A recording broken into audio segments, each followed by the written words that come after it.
മത്തായി സുവിശേഷം 27-ാമത്തെ അധ്യായത്തിൻ്റെ 45-46 വാക്യങ്ങൾ. ആരെങ്കിലും ഒന്ന് മൈക്കിലൂടെ വായിച്ചു തരാമോ? ഞാൻ വായിക്കാം. 6 മണി നേരം മുതൽ 9 മണി നേരം വരെ ദേശത്തെല്ലാം ഇരുട്ടുണ്ടായി. ഏകദേശം 9 മണി നേരത്ത് യേശു ഏലി ഏലി ലമാ ശബക്താനി എന്ന് ഉറക്കെ നിലവിളിച്ചു. എൻ്റെ ദൈവമേ, എൻ്റെ ദൈവമേ, നീ എന്നെ കൈവിട്ടത് എന്ത് എന്ന് അർത്ഥം. നിർമ്മലമായ സുവിശേഷത്തിൻ്റെ വിളംബരത്തിന് വേണ്ടി ഞാൻ ഇന്ന് രാത്രി ഇവിടെ നിൽക്കുകയാണ്. തികഞ്ഞ പ്രാർത്ഥനയോടെ, നിറഞ്ഞ ഏകാഗ്രതയോടെ നമുക്ക് കർത്താവിനെ കാത്തിരിക്കാം. സന്തോഷത്തോടെ കരങ്ങളെ ഉയർത്തി കർത്താവിനൊന്ന് ഹല്ലേലൂയ പറഞ്ഞാട്ടെ. ശബ്ദമുയർത്തി ശക്തിയോടെ ഹല്ലേലൂയ. ആമേൻ. എനിക്ക് എൻ്റെ കഴിഞ്ഞ ചെറിയ കാലഘട്ടത്തിലെ ശുശ്രൂഷ ജീവിതത്തിൽ എനിക്ക് പ്രസംഗിക്കാൻ ആവേശമുള്ള ഒത്തിരി ശക്തന്മാരായ കർത്തൃദാസന്മാർ വേദപുസ്തകത്തിൻ്റെ അകത്തുണ്ട്. 7 കുതിരയ്ക്ക് മുൻപിൽ ഓടിയ ഏലിയാവ് എന്നും നമുക്ക് ആർത്തി ഉണ്ടാക്കുന്നൊരു ചരിത്രമാണ്. കഴുതയുടെ വഴുതിപ്പോകുന്ന താടിയെല്ലുകൊണ്ട് ശത്രു സംഹാരം നടത്തിയ ശിംശോൻ്റെ അഭിഷേകവും ശുശ്രൂഷയും നമുക്ക് എല്ലാ കാലത്തും ആവേശമാണ്. രക്തത്തിൻ്റെ രൂക്ഷഗന്ധം പിടിക്കുന്ന സിംഹത്തിൻ്റെ കുഴിയിൽ കിടന്നുറങ്ങിയിട്ട് രാവിലെ ജീവനോടെ ആമേൻ കയറി വന്ന ദാനിയേലിൻ്റെ ചരിത്രം എല്ലാ കാലത്തും നമ്മുടെ സിരകളിൽ ആമേൻ ആവേശമാണ്. ആമേൻ. ഒരു കല്ലെടുത്ത് കവിണയിൽ വെച്ച് കല്ല് കറക്കി കട്ടിയുള്ള നെറ്റിത്തടം എറിഞ്ഞ് തകർത്ത ആമേ ഗോലിയാദിനെ ആമേ തകർത്ത് കളഞ്ഞ ദാവീദിൻ്റെ ചരിത്രം നമുക്ക് ആവേശമാണ്. പക്ഷേ ഇന്ന് രാത്രി ഞാൻ ഉയർത്തുന്നയാള് കുതിരയുടെ മുൻപിൽ ഓടിയിട്ടുമില്ല, കല്ലെടുത്ത് ആരെ എറിഞ്ഞിട്ടുമില്ല, സിംഹത്തിൻ്റെ കുഴിയിൽ ഇറങ്ങിയിട്ടുമില്ല.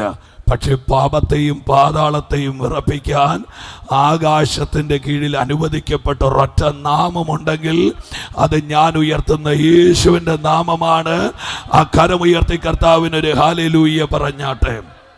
എത്ര പ്രതിസന്ധികൾ സുവിശേഷത്തിന് വിരോധമായി ലോകരാജ്യങ്ങളിൽ ഉണ്ടായിട്ടുണ്ട്. സ്വതന്ത്ര ഭാരതത്തിൽ ഇന്നും എത്രയോ രക്തത്തിൻ്റെ ആമെ മണം പിടിക്കുന്ന ദുരാത്മ മണ്ഡലങ്ങൾ, വാളുകൊണ്ട് ആമെ ഗളമറുത്ത് കളയുന്ന എത്രയോ ശക്തികൾ നമ്മുടെ രാജ്യത്തുണ്ട്. അടിയേറ്റിട്ടുണ്ട്, അപമാനം സഹിച്ചിട്ടുണ്ട്. എന്നിട്ടും ഇല്ലാത്ത പണം ഉണ്ടാക്കി ഈ തെരുക്കളിൽ തെരുവീഥികളിൽ യേശുവിനെ കുറിച്ച് വിളിച്ചു പറയേണ്ടതിൻ്റെ ആവശ്യം എന്താണ്? ഒരിക്കൽ കൂടെ ഞാൻ ആവർത്തിച്ച് പറയാം. ബൈബിളിനകത്തൊരു വാക്യമുണ്ട്, മറ്റൊരുവനിലും രക്ഷയില്ല. യേശുവിൽ രക്ഷയുണ്ടെന്ന് മാത്രമായിരുന്നെങ്കിൽ ഒരുപക്ഷെ സുവിശേഷ ഘോഷണത്തിന്റെ ആവശ്യം വരില്ല. 1000 പേരിൽ രക്ഷയുണ്ട്, അതിൽ ഒരാൾ യേശുവാണെന്ന് പറയാൻ എളുപ്പമായിരുന്നു. പക്ഷെ ഈ പുസ്തകം ആകാശവും ഭൂമിയും മാറിയാലും മാറാത്ത ഈ പുസ്തകം പറയുന്നു, മറ്റൊരുവനിലും രക്ഷയില്ല. നാം രക്ഷിക്കപ്പെടുവാൻ ആകാശത്തിന്റെ കീഴിൽ മനുഷ്യരുടെ ഇടയിൽ യേശു എന്ന നാമമല്ലാതെ വേറൊരു നാമമില്ല. കരമുയർത്തി ഒരു ഹല്ലേലൂയ പറഞ്ഞാട്ടെ. ആ വാക്യത്തിൻ്റെ കാർക്കശ്യം നിങ്ങൾക്ക് മനസ്സിലായോ? മറ്റൊരുവനിലും രക്ഷയില്ല. നാം രക്ഷിക്കപ്പെടുവാൻ ജീവനോടെ തോലുരിച്ചാലും കഴുത്ത് വെട്ടിയാലും ആമെ ചവിട്ടിക്കൊന്നാലും വെള്ളത്തെ മുക്കിപ്പിടിച്ചാലും ആമെ തീയുടെ അകത്തിട്ട് കത്തിച്ചാലും ആമെ കർത്താവിൻ്റെ മടങ്ങി വരവോളം ഈ വചനം പറഞ്ഞേ പറ്റൂ. ആകാശത്തിൻ്റെ കീഴിൽ, അയ്യോ നിങ്ങൾ മിണ്ടുന്നില്ല, കർത്താവേ, ആകാശത്തിൻ്റെ കീഴിൽ മനുഷ്യന് രക്ഷപ്പെടാൻ അനുവദിക്കപ്പെട്ട ഒരൊറ്റ നാമമുണ്ടെങ്കിൽ അത് യേശുവിന്റെ നാമമാണ്. ആ കരമം അടിച്ച് കർത്താവിന് മഹത്വം കൊടുക്കട്ടെ. എൻ്റെ ജോലി സുവിശേഷം പ്രസംഗിക്കുക എന്നുള്ളതാണ്. അതുകൊണ്ട് തന്നെ ഞാൻ യേശുവിനെ ഉയർത്താൻ നിൽക്കുകയാണ്. ഞാൻ 95-ലാണ് ബൈബിൾ കോളേജിൽ പഠിക്കുന്നത്. ഇന്ന് നിത്യതയിൽ വിശ്രമിക്കുന്ന ആമേ PM ഫിലിപ്പ് സാർ അന്ന് പറഞ്ഞൊരു വാക്ക് ഞാൻ ഇന്ന് വരെ മറന്നിട്ടില്ല. ആ വാക്ക് ഇത്രയേ ഉള്ളൂ: ഒരു സുവിശേഷ യോഗം വെച്ചിട്ട് യേശുവിന്റെ ക്രൂശിൽ ആണി അടിക്കുന്ന ഒച്ച കേൾക്കുന്നില്ലെങ്കിൽ അത് സുവിശേഷ യോഗമല്ല, അത് ശബ്ദ മലിനീകരണ യോഗമാണ്. ഞാൻ ആ വാക്കൊന്നൂടെ പറയാം. ആമേൻ. നിങ്ങൾക്ക് ഇഷ്ടമുള്ളത് പറയുന്നതല്ല സുവിശേഷ യോഗം, യേശുവിന്റെ ക്രൂശിനെ ഉയർത്തുന്നതാണ്. അതറിയുന്നവർ ഒരു ആമേൻ പറഞ്ഞാട്ടെ.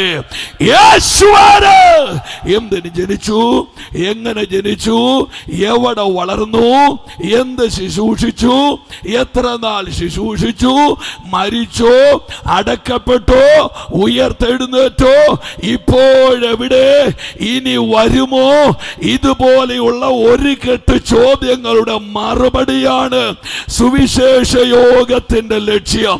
അതുകൊണ്ട് തന്നെ ആ ചരിത്രങ്ങളിലേക്ക് നിങ്ങളുടെ ശ്രദ്ധയെ കൊണ്ടുപോകുകയാണ്. മറിയയുടെ ഉദരം കടമെടുത്തുലകത്തിൽ ജനനം, കച്ചിമിച്ചം കിടക്കുന്ന കാലിത്തൊഴുത്തിൽ കിടന്നു കളിക്കുന്ന യേശുവിന്റെ ബാല്യം, ദാരിദ്ര്യത്തിന്റെ പൊടി പറക്കുന്ന നസറേത്തിൽ ഓടിക്കളിക്കുന്ന യേശുവിന്റെ ചെറിയ പ്രായം, വയസ്സ് 12, ഒരു ഗ്രാമം ഇടിഞ്ഞിളകി, യഹൂദന്റെ സ്വയാഹങ്കാരമായ 5 കുന്നിന്റെ മുകളിൽ ആകാശത്തെ ഉമ്മ വെച്ച് നിൽക്കുന്ന യെരുശലേം ദേവാലയത്തിൽ ആരാധനയ്ക്ക് പോകുമ്പോൾ വളർത്തപ്പനാകുന്ന യോസഫിന്റെയോ അമ്മയാകുന്ന മറിയയുടെയോ വിരലിൽ തൂങ്ങി ആലയത്തിലേക്ക് പോയ യേശുവിന്റെ ബാല്യം. അന്ന് ആരാധന കുന്നിന്റെ മുകളിൽ ചെന്നിട്ട് 7 കൂട്ടം വസ്ത്രം ധരിച്ച പൗരോഹിത്യ വൃന്ദങ്ങളോട് യേശു ന്യായപ്രമാണം പറഞ്ഞപ്പോൾ യെരുശലേം ഒന്ന് ഭയപ്പെട്ടു. ഇവനെ ആരും പഠിപ്പിച്ചതല്ല, ഇവന്റെ അകത്ത് ന്യായപ്രമാണം ഉണ്ടെന്ന് അവർക്ക് മനസ്സിലായി. അതിനുശേഷം ആ കുന്നിന്റെ മുകളിൽ നിന്ന് മലയടിവാരം ഇറങ്ങിയ എന്റെ യേശു 18 വർഷങ്ങൾ യേശുവിനെ ആരും കാണുന്നില്ല. മുഖം ഒപ്പിയെടുക്കുന്ന ക്യാമറ കണ്ണുകൾക്ക് പിടികൊടുക്കാതെ, മഷി തുപ്പുന്ന എഴുത്തുകാരന്റെ പേനയുടെ തുമ്പിലെത്താതെ 18 വർഷങ്ങൾ, എ ലോങ് ടൈം. യേശു എവിടെയായിരുന്നു? ചരിത്രബോധമില്ലാത്ത കോമാളികൾ പറയുന്നു യേശു ഗുജറാത്തിൽ വന്നെന്ന്. ഇല്ല, യേശു ഗുജറാത്തിൽ ജഡത്തിൽ വന്നിട്ടില്ല. അർഹിക്കുന്ന അവജ്ഞ കൊടുത്ത് ആ വാദം ഞങ്ങൾ പുറങ്കാലിന് തട്ടിത്തെറിപ്പിക്കുന്നു. യേശു ജഡത്തിൽ ഗുജറാത്തിൽ വന്നിട്ടില്ല. എന്നാൽ ഇന്ന് രാത്രി അവൻ ആത്മാവിൽ ഗുജറാത്തിൽ ഉണ്ട്. ചേർന്നൊരാമേ പറഞ്ഞാട്ടോ ദൈവമക്കൾ. ഹല്ലേലൂയ. പിന്നെ യേശു എവിടെയായിരുന്നു? മറുപടി പുസ്തകത്തിലെ 2 വാക്യങ്ങൾ. 1, അവൻ മാതാപിതാക്കൾക്ക് കീഴ്പ്പെട്ട് ജീവിച്ചെന്നും. 2, അവൻ തച്ചന്റെ കൊച്ചനല്ലയോ.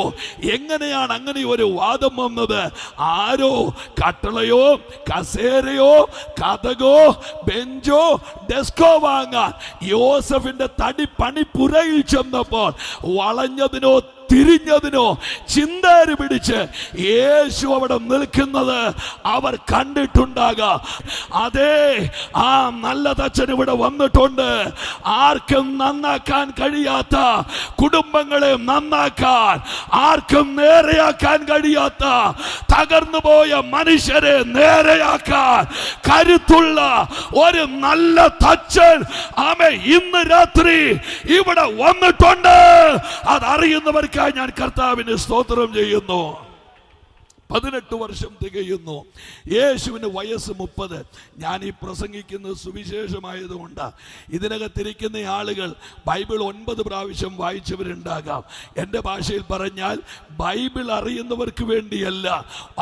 ഒരിക്കൽ പോലും സുവിശേഷം കേൾക്കാതെ ഏതോ ഇരുട്ടത്ത് സിറ്റ് ഔട്ടിലോ ടെറസിന്റെ മേളിലോ പോസ്റ്റേ ചാരി നിന്നോ വെട്ടമെന്നാന്ന് അറിയാനോ എവിടെയെങ്കിലുമൊക്കെ ഇരുന്ന് കേൾക്കുന്നവന് യേശുവാര എന്നുള്ള ബോധം കൊടുക്കാനാണ് സുവിശേഷ യോഗം. അതുകൊണ്ട് ഞാൻ ഇനിയും ആവർത്തിച്ച് പറയുന്നു, ദാവീദിന്റെ കയ്യിലിരിക്കുന്ന കല്ലിന്റെ തൂക്കവും ശിംശോന്റെ കയ്യിലിരിക്കുന്ന എല്ലിന്റെ തൂക്കവും അല്ല എന്റെ പ്രമേയം. എന്റെ പ്രമേയം യേശു മാത്രമാണ്. കൈ ഉയരുമെങ്കിൽ ആ കൈ ഉയർത്തി ഒരു ഹല്ലേലൂയ പറഞ്ഞാട്ടെ. യേശുവിൻ്റെ വയസ്സ് 30. യേശു നടന്നത് കിലോമീറ്ററുകളാണ്. എങ്ങോട്ടാ നടക്കുന്നത്? യഹൂദന്റെ സ്വയാഹങ്കാരമായ ഒരു തോടുണ്ട് പലസ്തീനിൽ. 2000 അടി പൊക്കത്തിൽ നിന്ന് കാട്ടാറ് പോലെ കലുതുള്ളി വരുന്ന ഒരു തോടുണ്ട്. 44 കൈത്തോടുകളുടെ അകമ്പടിയോടെ ഇളകിപ്പാഞ്ഞു വരികയാണ്. ആ തോടിന്റെ പേരാണ് യോർദാൻ. യേശു നടന്നു ചെല്ലുകയാണ് യോർദാന്റെ തീരത്തേക്ക്. ചൂട് മണ്ണിൽ ചവിട്ടി ചെല്ലുമ്പോൾ ക്രാരവ ശബ്ദമുള്ള, കട്ടിപ്പുരികമുള്ള, കടുത്ത ഭാഷയുള്ള ഒരു മനുഷ്യൻ യോർദാന്റെ തീരത്ത് നിന്ന് ഭയലേശമില്ലാതെ പ്രസംഗിക്കുകയാണ്. ആരാണയാൾ? ഒരു പുരോഹിതന്റെ വയസ്സാങ്കാലത്ത് ദൈവം കൊടുത്തൊരു പൊന്നുമോൻ. അദ്ദേഹത്തിന്റെ പ്രസംഗം 4 എണ്ണമാണ്. 1, സർപ്പസന്തതിയെ, വരുവാനുള്ള കോപത്തിൽ നിന്ന് നിങ്ങൾ ഒഴിഞ്ഞു പോകുക. പ്രസംഗം 2, എന്റെ പിന്നാലെ ഒരുവൻ വരുന്നുണ്ട്, അവന്റെ ചെരുപ്പിന്റെ വാറടിപ്പാൻ ഞാൻ അയോഗ്യനാണ്. പ്രസംഗം 3, ഇതാ ലോകത്തിന്റെ പാപത്തെ ചുമക്കുന്ന ദൈവത്തിന്റെ കുഞ്ഞാട്. അദ്ദേഹത്തിന്റെ പ്രസംഗം 4, ഞാൻ നിങ്ങളെ വെള്ളത്തിലിറക്കും, അവൻ നിങ്ങളെ തീയിലിറക്കാൻ പോകുകയാ. ത്രിലോകങ്ങളുടെ ഉടമസ്ഥനായ ഉണ്ടാകട്ടെ എന്ന ഉച്ചാരണ ശബ്ദം കൊണ്ട് ഉലകത്തെ പാകപ്പെടുത്തിയ മഹാദൈവം വരുന്നത് കണ്ട് അറച്ചും വിറച്ചും അസ്ഥിരനായും പിറകോട്ട് കാലുവെച്ച യോഹന്നാനോട്, അരുത്, ഇത് ദൈവത്തിന്റെ നീതിയാണെന്ന് പറഞ്ഞ് യോഹന്നാന്റെ കൈക്കീഴിൽ എന്റെ കർത്താവ് സ്നാനപ്പെടുകയാ. ഇതിനേക്കാൾ ഉണങ്ങി ആമേൻ ഉണ്ടെങ്കിൽ ഒരെണ്ണം പറയാവോ? ഒന്നുകൂടെ ഞാൻ ആവർത്തിച്ച് പറയാ. യോഹന്നാന്റെ കൈക്കീഴ്. അല്ല, യേശു എന്തിനാ സ്നാനപ്പെട്ടത്? പാപിയായിട്ടാണോ? യേശു എന്തിനാ സ്നാനപ്പെട്ടത്? ഇത് ആരാ നിൽക്കുന്നതെന്നറിയാമോ? ലാസറേന്ന് വിളിച്ചപ്പോ 42 പടി താഴെ കല്ലറയ്ക്കകത്ത് 18 തവണ പശ തേച്ച് തുണി ചുറ്റി 3 ദിവസമായി മരിച്ചു മൺമറഞ്ഞു കിടന്ന ലാസറിനെ ഉയിരോടെ ഉലകത്തിലേക്ക് വലിച്ചു കയറ്റിയ ഒരു മഹാദൈവം. ഇതൊക്കെ ആരോട് പറയാനാ? 38 വർഷം, ഒരു ജീവപര്യന്തം 12 വർഷം, 13, 36, 2, 38, 3 ജീവപര്യന്തത്തിന്റെ മേളിൽ കുളക്കരയിൽ ശരീരം ഉടഞ്ഞുലഞ്ഞു കിടന്നവനോട് എഴുന്നേൽക്കുക എന്ന ഒരൊറ്റ വാക്ക് പറഞ്ഞപ്പോൾ അവൻ ചാടി എഴുന്നേറ്റെങ്കിൽ അവൻ ആരാണ്? ഹല്ലേലൂയ! ആ മഹാദൈവം ആരാണ്? എന്തിനാ ഈ ദൈവത്തിന് സ്നാനം? 3 വാക്കുകൾ. 1 ബാപ്റ്റിസ്മ, 2 ബാപ്റ്റോ, 3 ബാപ്റ്റിസം. 3 വാക്കിന് ഒരൊറ്റ അർത്ഥം, നിമജ്ജനം. റോമർ 6, അവന്റെ അടക്കത്തോടെ ഏകീഭവിച്ചാൽ പുനരുത്ഥാനത്തോട് ഏകീഭവിക്കാം. കൈയുയർത്തി ഒരു ആമേൻ പറയാമോ? യേശു സ്നാനപ്പെട്ടത് എന്തിനാണെന്നറിയാമോ? നിങ്ങൾക്ക് തോന്നുന്നത് പോലെ നിങ്ങൾ സ്നാനപ്പെടാതിരിക്കാൻ. ഒന്നുകൂടെ പറയട്ടെ, നിങ്ങൾക്ക് ഇഷ്ടമുള്ള പോലെ നിങ്ങൾ സ്നാനപ്പെടാതിരിക്കാൻ. എങ്ങനെ സ്നാനപ്പെടണം? ഞാൻ മുങ്ങിക്കാണിക്കാം. നിങ്ങൾ കേട്ടില്ല? ഞാൻ മുങ്ങിക്കാണിക്കാം. വെള്ളത്തിലിറങ്ങി ആ വെള്ളത്തിന്റെ അടിയിലേക്ക് താന്നിട്ട് യേശു പൊങ്ങി വന്നേച്ച് പറയുന്നു. റോമാലേഖനം 6 സത്യമാണെങ്കിൽ സ്നാനം നിർബന്ധമാണ്. എത്ര പേരാ കരമുയർത്തി ആമേൻ പറയുന്നുണ്ട്? ഇല്ല, പിന്നെ ഈ ഹൈന്ദവ കുടുംബത്തിൽ ജനിച്ച ഞാനൊക്കെ ഈ കലക്കവെള്ളത്തിൽ മുങ്ങിക്കിടക്കേണ്ട വല്ല ആവശ്യമുള്ളതാണ്? ഹല്ലേലൂയ! ദൂതന്റെ ഗൗരവത്തിലേക്ക് കയറി വരാം. നിങ്ങൾ എന്നോട് കൂടെ വരണം. ആമേൻ. വലിയ സന്തോഷത്തോടെ പ്രാർത്ഥനയ്ക്കിരിക്കണം.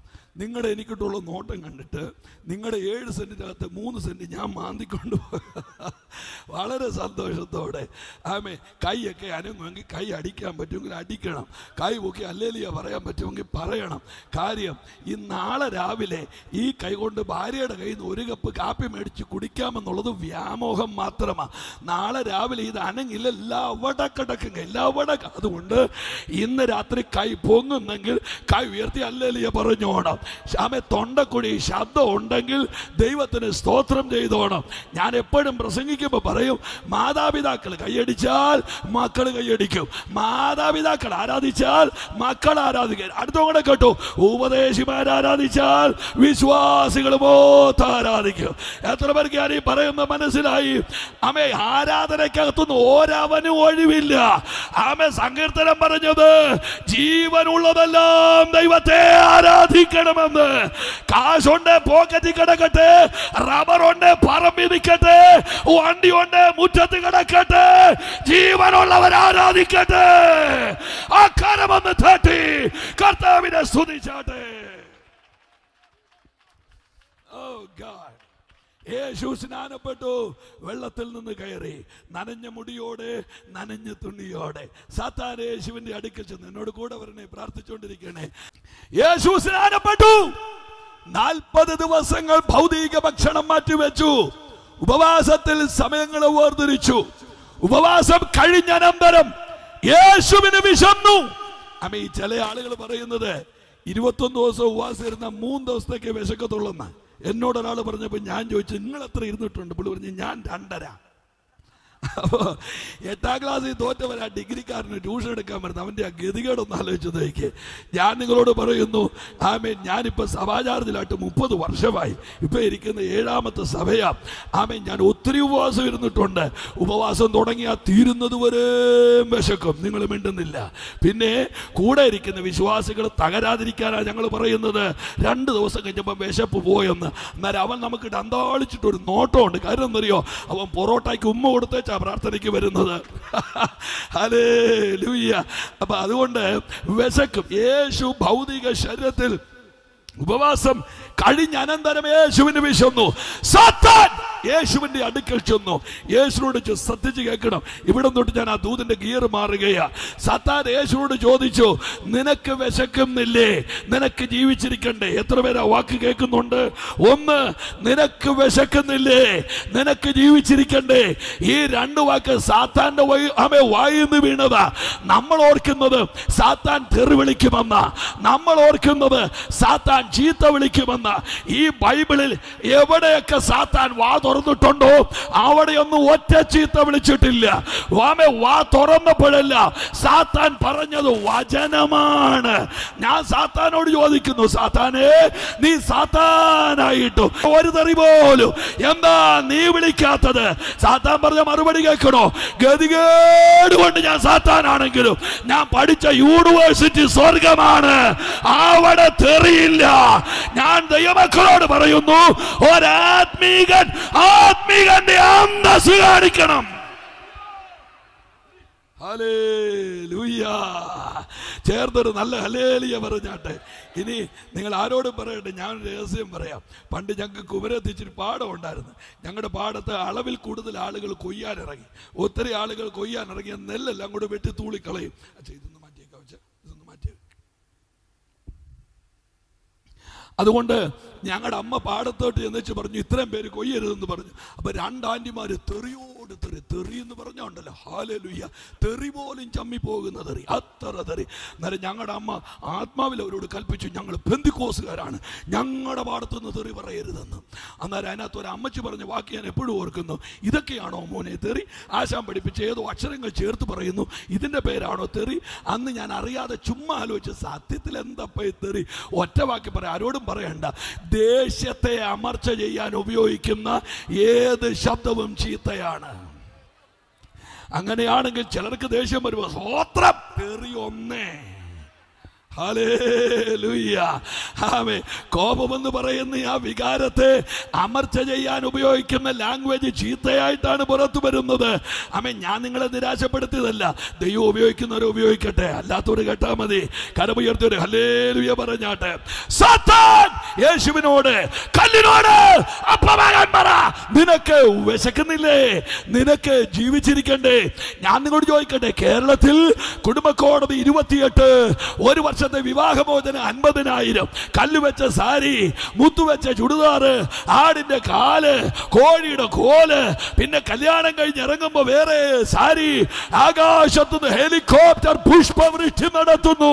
പക്ഷേ ഗതികേട് കേൾക്കണോ, നമ്മൾ കല്യാണത്തിന് കഴിച്ച കോഴിയുടെ ഇറച്ചി വയറ്റി ചെല്ലുന്നതിന് മുമ്പ് ചെറുക്കനും പെണ്ണും കൂടെ കോടതിയുടെ വരാന്ത ചെല്ലുകയാണ്. ഇന്ന് രാത്രി ഞാൻ നിങ്ങളോട് പറയാ, പിശാച് കുടുംബങ്ങളെ തകർക്കുന്നുണ്ട്, തലമുറകളെ വഴിയാധാരമാക്കുന്നുണ്ട്. ഇന്ന് രാത്രിയിൽ ഈ നാടിനോട് ഞാൻ വിളിച്ചു പറയാ, കുടുംബങ്ങളെ പണിയാൻ കരുത്തുള്ള ഒരാള് ഇന്ന് രാത്രി ഈ പന്തൽ ഇറങ്ങിയിട്ടുണ്ട്. അവന്റെ പേര് യേശു എന്നാണ്. ആ കൈയൊന്ന് തട്ടി യേശുവേ എന്ന് വിളിച്ച് കർത്താവിനൊന്ന് നന്ദി പറഞ്ഞാട്ടെ. ഹല്ലേലൂയ. എന്താ ആർഭാടത്തോടെ നമ്മുടെ കല്യാണം നടക്കുന്നില്ലേ, കല്യാണത്തിന്റെ പാട്ട് ഓർക്കുന്നില്ലേ, ഇന്നീ മംഗല്യം ശോഭിക്കാൻ. ഓ നിന്നടിക്കാനാവിൻ മണി പന്തൽ പണ്ടലങ്കരിച്ചു, അന്നു രസവീഞ്ഞുണ്ടാക്കി എന്ന പോലിന്നേരം വന്നു എന്നീ മംഗല്യം ശോഭിക്കുവാൻ. കരുണ ചെയ്യുക എന്നും കനിവുള്ള ദൈവമേ. കേട്ടിട്ടില്ലേ? എന്നാ നല്ല സുന്ദര പാട്ടല്ലേ, നിന്ന് പാടി അങ്ങോട്ട് കല്യാണം കഴിപ്പിച്ചുകൂടെ. പക്ഷെ ഇത് കൊച്ചെഴുന്നേറ്റായിരുന്നു, മക്കളോട് ഇരുന്നു വിളിക്കാവേ. ഹല്ലേലൂയ, ആമേൻ. കുടുംബങ്ങൾ ഇവിടെ തകരുകയാ. ഈ സാത്താൻ യേശുവിനോട് ചോദിച്ച ചോദ്യം ചില ഭർത്താക്കന്മാര് ഭാര്യമാരോട് ചോദിച്ചിരുന്നെങ്കിൽ ആ കുടുംബം തകരുകയില്ലായിരുന്നു.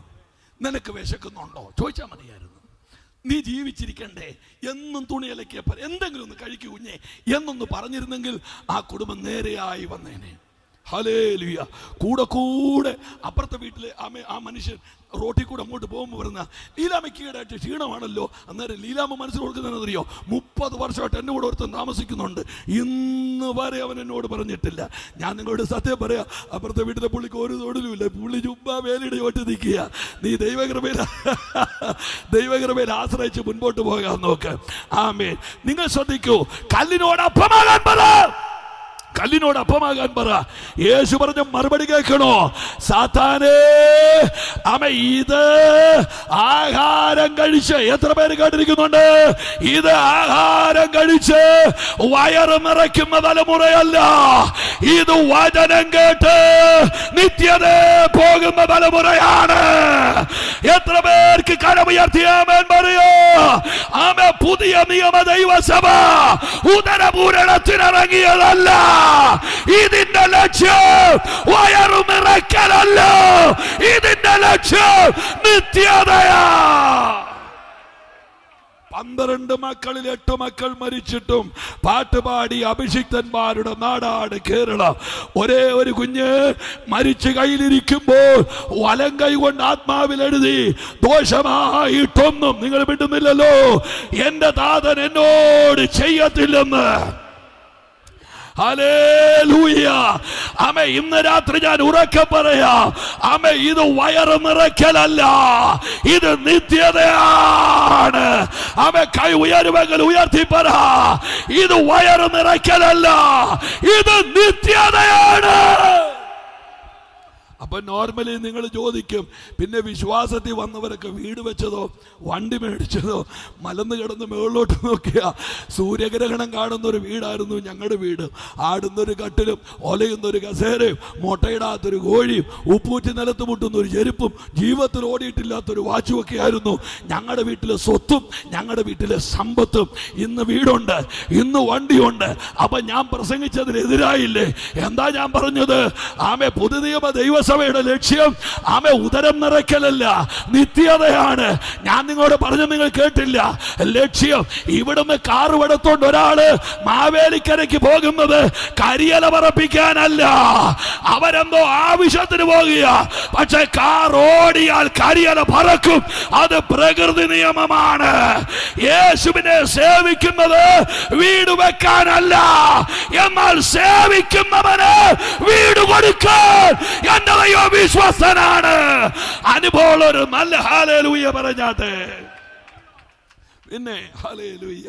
ഞാൻ ഇന്നലെ രാത്രി കൺവെൻഷന് പ്രസംഗിച്ചപ്പോൾ ഞാൻ അവരോട് പറഞ്ഞൊരു വാക്കുണ്ട്, ക്രൂശ് എടുക്കാൻ ഖുറാനക്കാരൻ തീരുമാനിച്ചാൽ അവന്റെ മക്കളെ എടുക്കാൻ ദൈവം തീരുമാനിക്കുമെന്ന്. ആമേൻ. ക്രൂശിന്റെ ചോര പറ്റിയ തടിയെടുക്കാൻ ഒരപ്പൻ തീരുമാനിച്ചാൽ അവന്റെ മക്കളെ ഉയർത്തിപ്പിടിക്കാൻ എന്റെ ദൈവം തീരുമാനിക്കുകയാണ്. ഇന്ന് രാത്രി എത്ര പേർ ആമേൻ പറയുന്നുണ്ട്? എന്റെ ലക്ഷ്യം ഇവിടെയല്ല, എന്റെ ലക്ഷ്യം നിത്യതയാണ്. സാത്താനെ, ഇത് ഇവിടെ സാത്താനെ പറ്റി ഒരു അബദ്ധം പറഞ്ഞ് ഞാൻ മുൻപോട്ട് പോകാം. കിഴക്കേതനിൽ ദൈവം ആദമിനെ സൃഷ്ടിക്കുമ്പോൾ ഒന്നാമത്തെ മാനവ കുടുംബത്തെ തകർക്കാൻ പിശാചെടുത്ത പിശാചിന്റെ ആയുധം ഭക്ഷണമായിരുന്നു.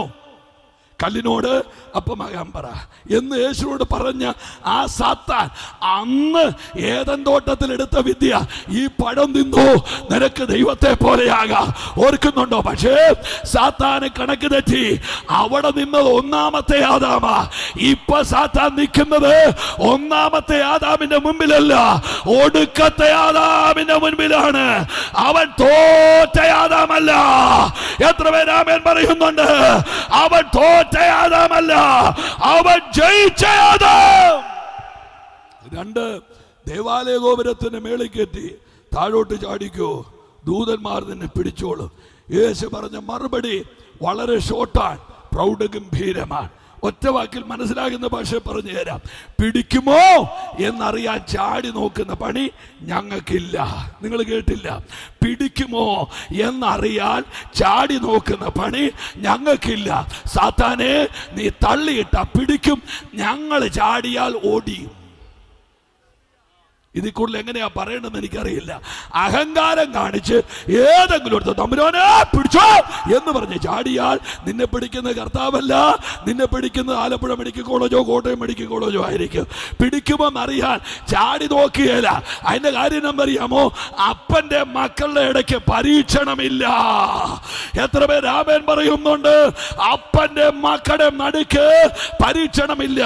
മൂന്നാമത്തെ സാത്താന്റെ പരീക്ഷ. ആമേ യേശുവോട് പറയാ, എന്നെ ഒന്നാരാധിക്കാവോ? 5 ഭൂഖണ്ഡത്തിന്റെ അടിയാധാരം പതിപ്പിച്ച് നിന്റെ കൈ ചുരുട്ടിത്തരാ. 5 ഭൂഖണ്ഡത്തിന്റെ ആധാരം എനിക്കൊരു ആരാധന തരാവോ? യേശു പറഞ്ഞ വാക്കെന്നറിയാമോ? ഭൂഖണ്ഡത്തിന്റെ ആധാരത്തേക്കാ വലുതാടാ ഒരൊറ്റ ആരാധന. എത്ര പേര് ആമേൻ പറയുന്നുണ്ട്?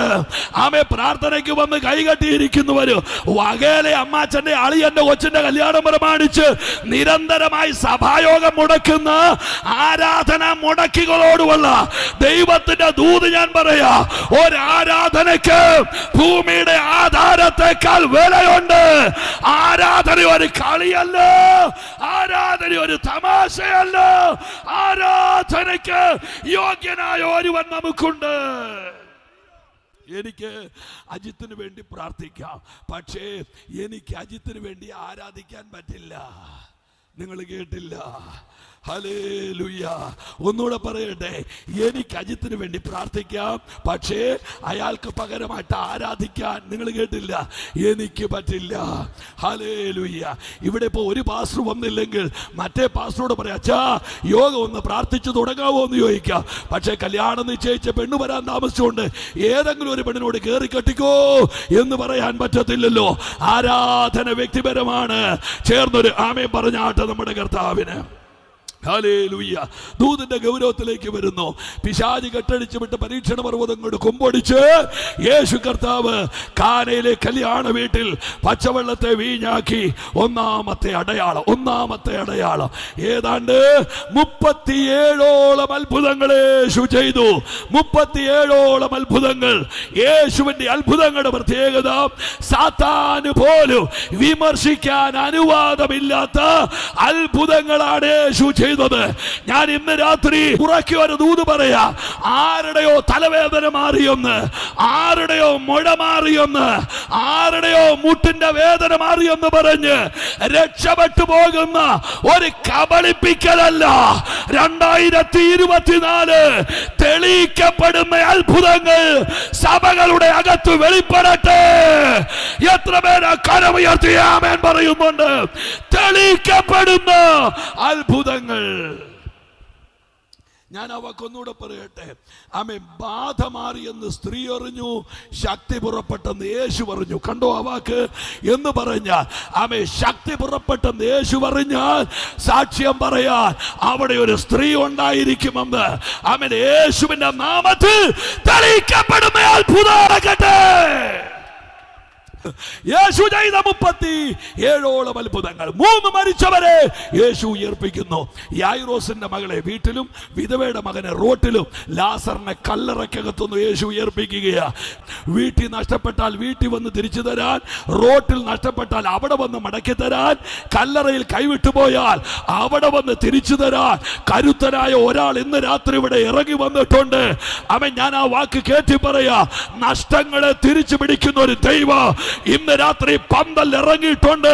ആരും അറിയാതെ വേദനിക്കുന്ന ആരോടോ ദൈവം പറയുകയാണ്, കൈവിട്ടുപോയ ചിലതിനെ മടക്കിയെടുത്ത് നിന്റെ കയ്യിൽ തരാ.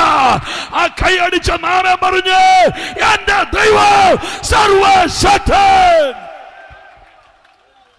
ആമേൻ. യേശുവിന്റെ മിനിസ്ട്രിയിൽ ഞാൻ കണ്ട 3 കാര്യങ്ങൾ. 1, ആരും തൊടാത്തവരെ യേശു തൊടുമെന്ന്. 2, ആരും മിണ്ടാത്തവരോട് യേശു മിണ്ടുമെന്ന്. 3, ആരും കയറാത്ത വീട്ടിൽ യേശു കയറുമെന്ന്. അങ്ങനെയാണെങ്കിൽ സുവിശേഷത്തിന്റെ വിശാലത പറയാം. ആരും തൊടാത്തവരെ അവൻ തൊടുമെങ്കിൽ, ആരും കയറാത്ത വീട്ടിൽ അവൻ കയറുമെങ്കിൽ, ആരും മിണ്ടാത്തവരോട് അവൻ മിണ്ടുമെങ്കിൽ, അവഗണിക്കപ്പെട്ടവരെ പരിഗണിക്കുന്ന ഒരു ദൈവമുണ്ട്. അത് ഞാൻ ഉയർത്തുന്ന യേശുവാണ്. ആരും തൊടാത്തവരെ തൊടുന്ന. ഹല്ലേലൂയ. ഞാൻ വിശാലമായി പറയാതെ 1-2 വാക്കിൽ എൻ്റെ സാക്ഷ്യം പറയാം. 39 വർഷത്തിന് മുമ്പ് ഒരു ഗതികെട്ട രാത്രി എനിക്ക് ഓർമ്മയുണ്ട്. ഞാനും എൻ്റെ വല്യപ്പനും കൂടെ, എൻ്റെ അപ്പൻ്റെ അപ്പനും കൂടെ സന്ധ്യാനാമം ജപിക്കാൻ സന്ധ്യാമയക്കത്തിന് മുച്ചോട് കത്തിയ നിലവിളക്കിൻ്റെ മുമ്പിൽ അതിവേഗത്തിൽ നാമം ചൊല്ലി ഒരു വല്ലാത്ത രാത്രി 7:30 ജോലി കഴിഞ്ഞ് വീട്ടിലേക്ക് എൻ്റെ അപ്പൻ മടങ്ങി വരുന്നു. വീട്ടിൽ കരണ്ട് കിട്ടിയിട്ടില്ല. വീടിൻ്റെ മുറ്റത്ത് വെച്ച് തിറകൂടിരുന്ന ഒരു അണലി എൻ്റെ അപ്പനെ കൊത്തി. പാമ്പിൻ്റെ കടിയേറ്റ് ഒരലർച്ചയോട് എന്റെ അപ്പൻ നിലംപൊത്തി.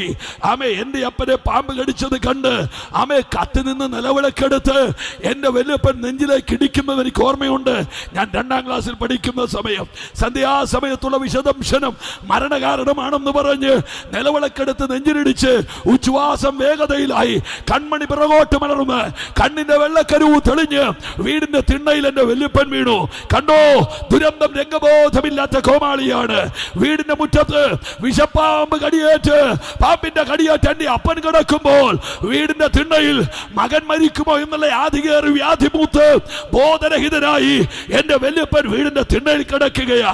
അടുപ്പത്ത് കഞ്ഞി വെട്ടിത്തിളയ്ക്കുന്നുണ്ട്. മൂട പൊങ്ങുന്ന ഗന്ധം മൂക്കിലടിക്കുന്നുണ്ട്.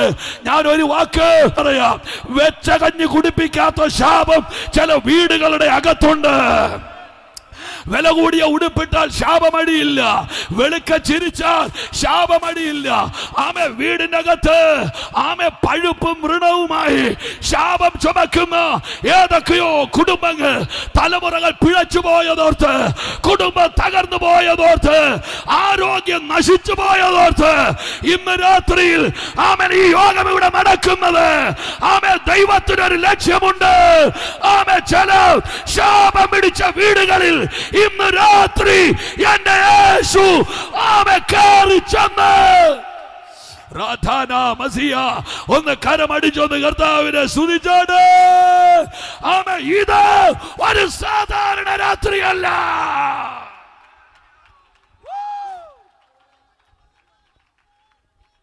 ആരും ആരോടും പറയില്ല. സ്വന്തം സങ്കടങ്ങൾ ആരും ആരോടും മിണ്ടില്ല.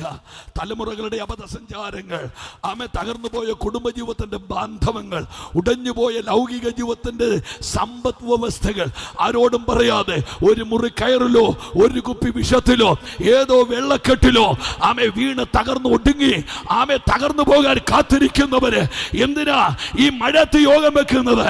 എന്തിനാ മഴക്കാറ് മാറിയിട്ട് പോരെ ഇല്ലെന്ന് നശിക്കാൻ നിൽക്കുന്നവർ മഴ മാറുന്നത് വരെ നിൽക്കുകയില്ല. നിങ്ങൾ ഒരു യോഗത്തെ കുറ്റം പറയണ്ട, നിങ്ങൾക്ക് അതിന് റൈറ്റ് ഇല്ല. ഈ യോഗം ദൈവത്തിന്റെ സമയമാ. ദൈവത്തിന്റെ വിഷയം ആളുകൂടി ആമേ ടീമിന് സ്തോത്ര കാഴ്ച കൂടുന്നതല്ല. അവർക്ക് പൈസ കിട്ടട്ടെന്ന് ഞാൻ പ്രാർത്ഥിക്കുന്നു മക്കളെ. ആമേ പൈസ കിട്ടാനല്ല ദൈവത്തിന്റെ ലക്ഷ്യം. മരണത്തിന്റെ മുനമ്പത്ത് നിൽക്കുന്ന ആരോ എനിക്കറിയില്ല. Something going to happen. ഈ വേദിയിൽ നിൽക്കുമ്പോൾ എന്റെ അകത്ത് വാഴുന്ന അഭിഷേകം എന്നോട് പറയുന്നു, ചില വീടുകളിലേക്ക് എന്റെ യേശു നേരിട്ട്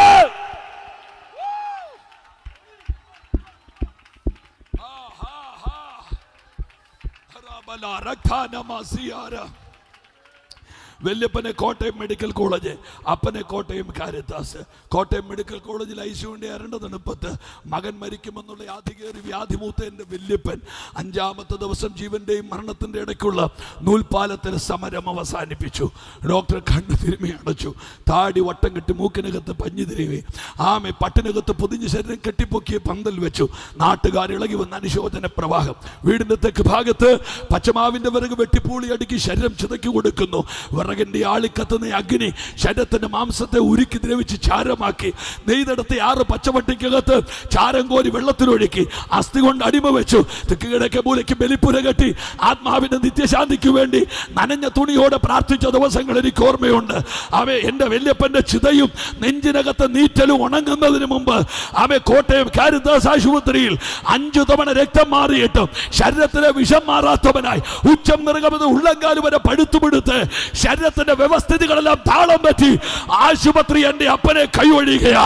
ഇന്ന് രാത്രി നാട്ടുകാരോട് ഞാനൊരു ദൂത് പറയാ, ദൈവം ഒരുത്തനെ തൊട്ടാൽ അവനെ നേരെയാക്കാൻ എന്റെ ദൈവത്തിനല്ലാതെ നല്ലപോലെ ഒന്ന് കൈയടിച്ച അനുഭവമുള്ളവര് ദൈവം ഒരുത്തനെ തൊട്ടാൽ ദൈവത്തിനല്ലാതെ.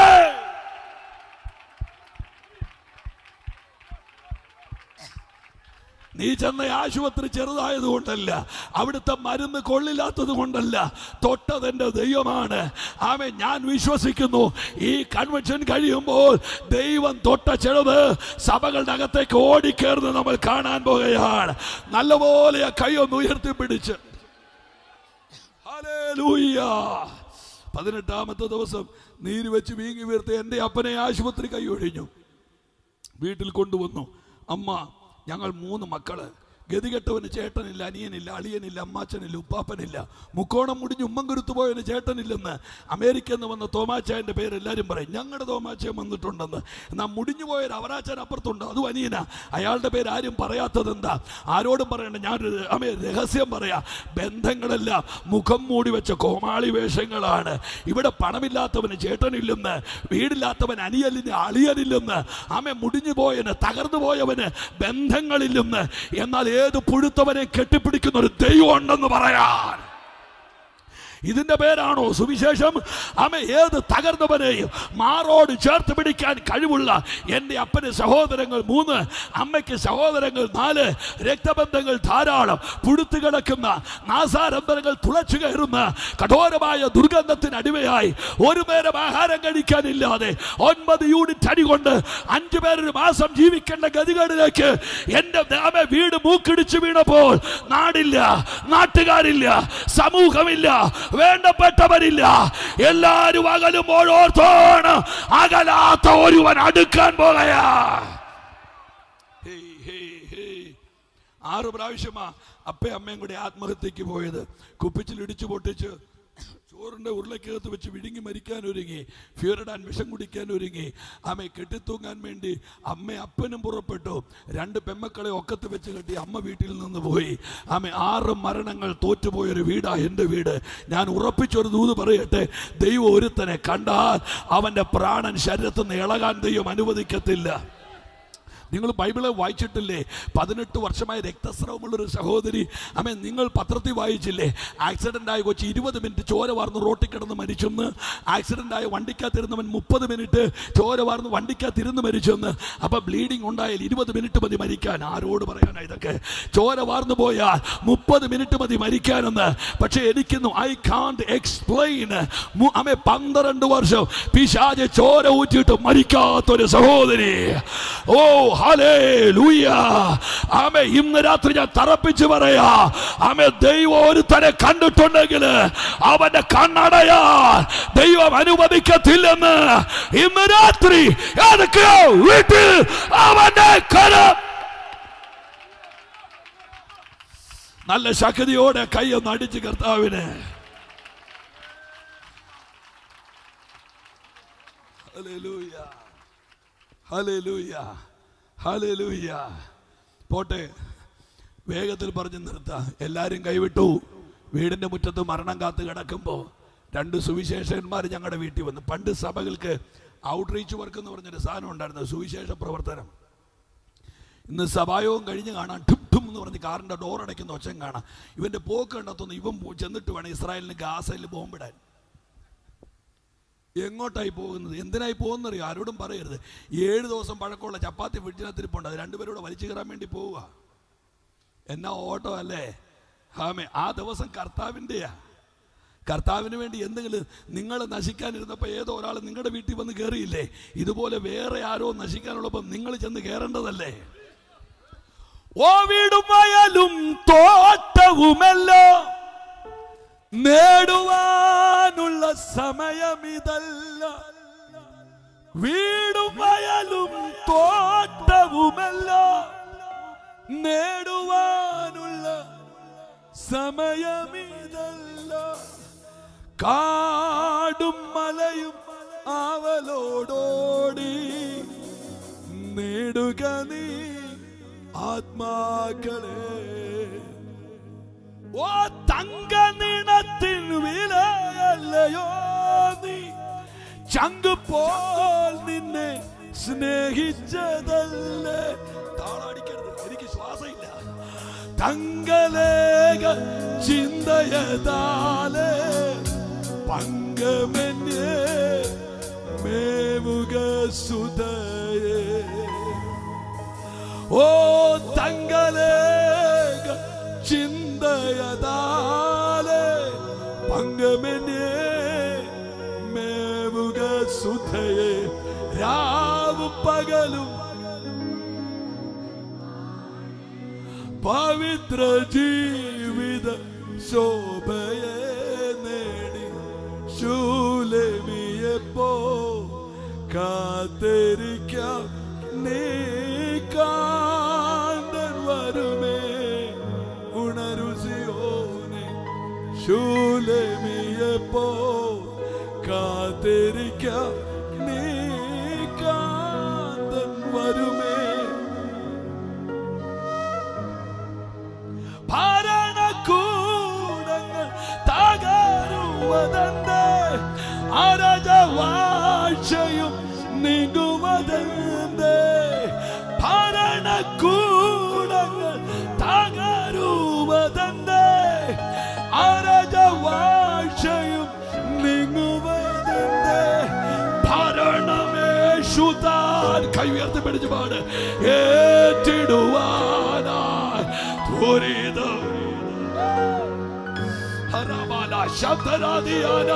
ഭരണ അന്യഭാഷ പറഞ്ഞോണ്ട് ഭരണമേശുതാൻ ഏറ്റിടുവാനായി ആ കരമടിച്ചൊന്ന് യേശുവിന് മഹത്വം കൊടുത്ത്. ആമേ, ഭരണകൂടങ്ങൾ തകരുന്നു, രാജവാഴ്ചകൾ വീഴുന്നു. ആമേ, ഇത് വീടുണ്ടാക്കാനുള്ള സമയമല്ല.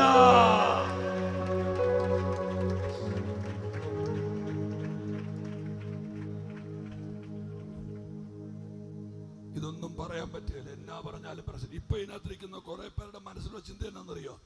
ഇവന്റെ കാറിന്റെ പുറകെ അവിടെ ചെല്ലണം, ഇവൻ വെച്ചിരിക്കുന്ന വീടിന്റെ വലിപ്പം അറിയണം. ആണോ? പിന്നെ എനിക്കറിയാമല്ലേ ബന്ധുക്കോസുകാരെ, രക്തത്താൽ പിന്നെ ഒരു ജയം വേണ്ട. ഹല്ലേലൂയ. ധൈര്യമായിട്ട് പോരിട്ടോ, ധൈര്യമായിട്ട് പോരും. താമസിക്കുന്ന സ്ഥലം മണർകാട് കവലയുടെ അടുത്ത്. ആമേ, 1 കിലോമീറ്റർ 4 പോയിന്റ് ഉണ്ട്. ആരോടെങ്കിലും നമ്പർ മേടിച്ച് വിളിക്കുക. ധൈര്യമായിട്ട് നിങ്ങൾ വരണം, എല്ലാം കണ്ട് സമാധാനത്തോടെ തിരിച്ചു വരണം. എത്ര പേർക്ക് സന്തോഷമുണ്ട്? അയ്യോടാ. ആ പോട്ടെ. അന്ന് രാത്രി 200 രൂപ വിലയുള്ളൊരു പ്ലാസ്റ്റിക് കസേരയിലെടുത്ത് കണ്ടത്തിനകത്തൂടെ ചുമന്നുകൊണ്ട് എൻ്റെ അപ്പയും കൊണ്ട് അവർ പ്രാർത്ഥനയ്ക്ക് പോയി. ഞാൻ ദേവദാസന്മാരോടും ദൈവമക്കളോട് ദൂത് പറയട്ടെ, അന്തസ് മറന്ന് അധ്വാനിക്കാൻ കേരളത്തിലെ ഒരുപറ്റ അപ്പച്ചന്മാർ അരമുറുക്കി ഇറങ്ങിയതിൻ്റെ ഫലമായി ഇന്ന് കാണുന്ന പെന്തിക്കോസ്. നമ്മളെപ്പോലെ അവരാരും വൈറ്റ് കോളേഴ്സ് അല്ലായിരുന്നു. അങ്ങനെ അലഞ്ഞ് ഈ പണ്ട് സഭാഹോള് പണിയാൻ വേണ്ടി കാട്ടി കവുങ്ങ് വെട്ടാൻ പോയി സഭയിലെ 8 സഹോദരന്മാർ. നിങ്ങൾ കേൾക്കുന്നുണ്ടോ? ഇതൊക്കെ കേൾക്കണം. ദൂത് കേട്ടില്ലെങ്കിലും ചിലർ തമാശ മാത്രം കേൾക്കാൻ വേണ്ടി ഇരിക്കുന്നവരുണ്ട്. പേനല്ലാതെ എനിക്കറിയരുതോ. ഞാൻ വായിച്ച കുറിവാക്യം മറന്നുപോയി, പക്ഷേ ഞാൻ പറഞ്ഞ തമാശകൾ ഓർക്കുന്നവരുണ്ട്. എനിക്കവരെ കാണുമ്പോൾ പുച്ഛമാണ്, പുച്ഛം.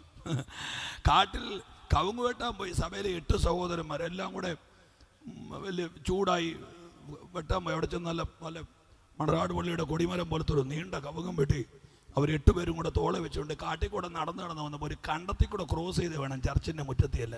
കണ്ടത്തിൽ മുട്ടുനീര് ചേറാം. എല്ലാവരും കൂടെ കണ്ടത്തിൽ കൂടെ കവുങ്ങി വന്ന് ചർച്ചിൻ്റെ മുറ്റത്ത് കൊണ്ടിട്ടപ്പോൾ 7 പേരുടെ കാലേ ചെളി, ഒരുത്തൻ്റെ കാലേ ചെളിയില്ല. എല്ലാവരും കൂടെ ഇവിടെ ഭിത്തിയോട് ചേർത്ത് വെച്ച് തത്തിച്ച്, എവിടെ വേണം അതിൻ്റെ കാലിൽ ചെളി? അവർ പറഞ്ഞതറിയാം, കണ്ടം വരുന്നത് വരെ ഞാൻ ചുമന്ന്, അത് കഴിഞ്ഞ് ഞാൻ കവുങ്ങലങ്ങ് തൂങ്ങിയെന്ന് പറഞ്ഞു. അങ്ങനെ ഒത്തിരി കവുങ്ങേ തൂങ്ങികളുണ്ട് കേട്ടോ.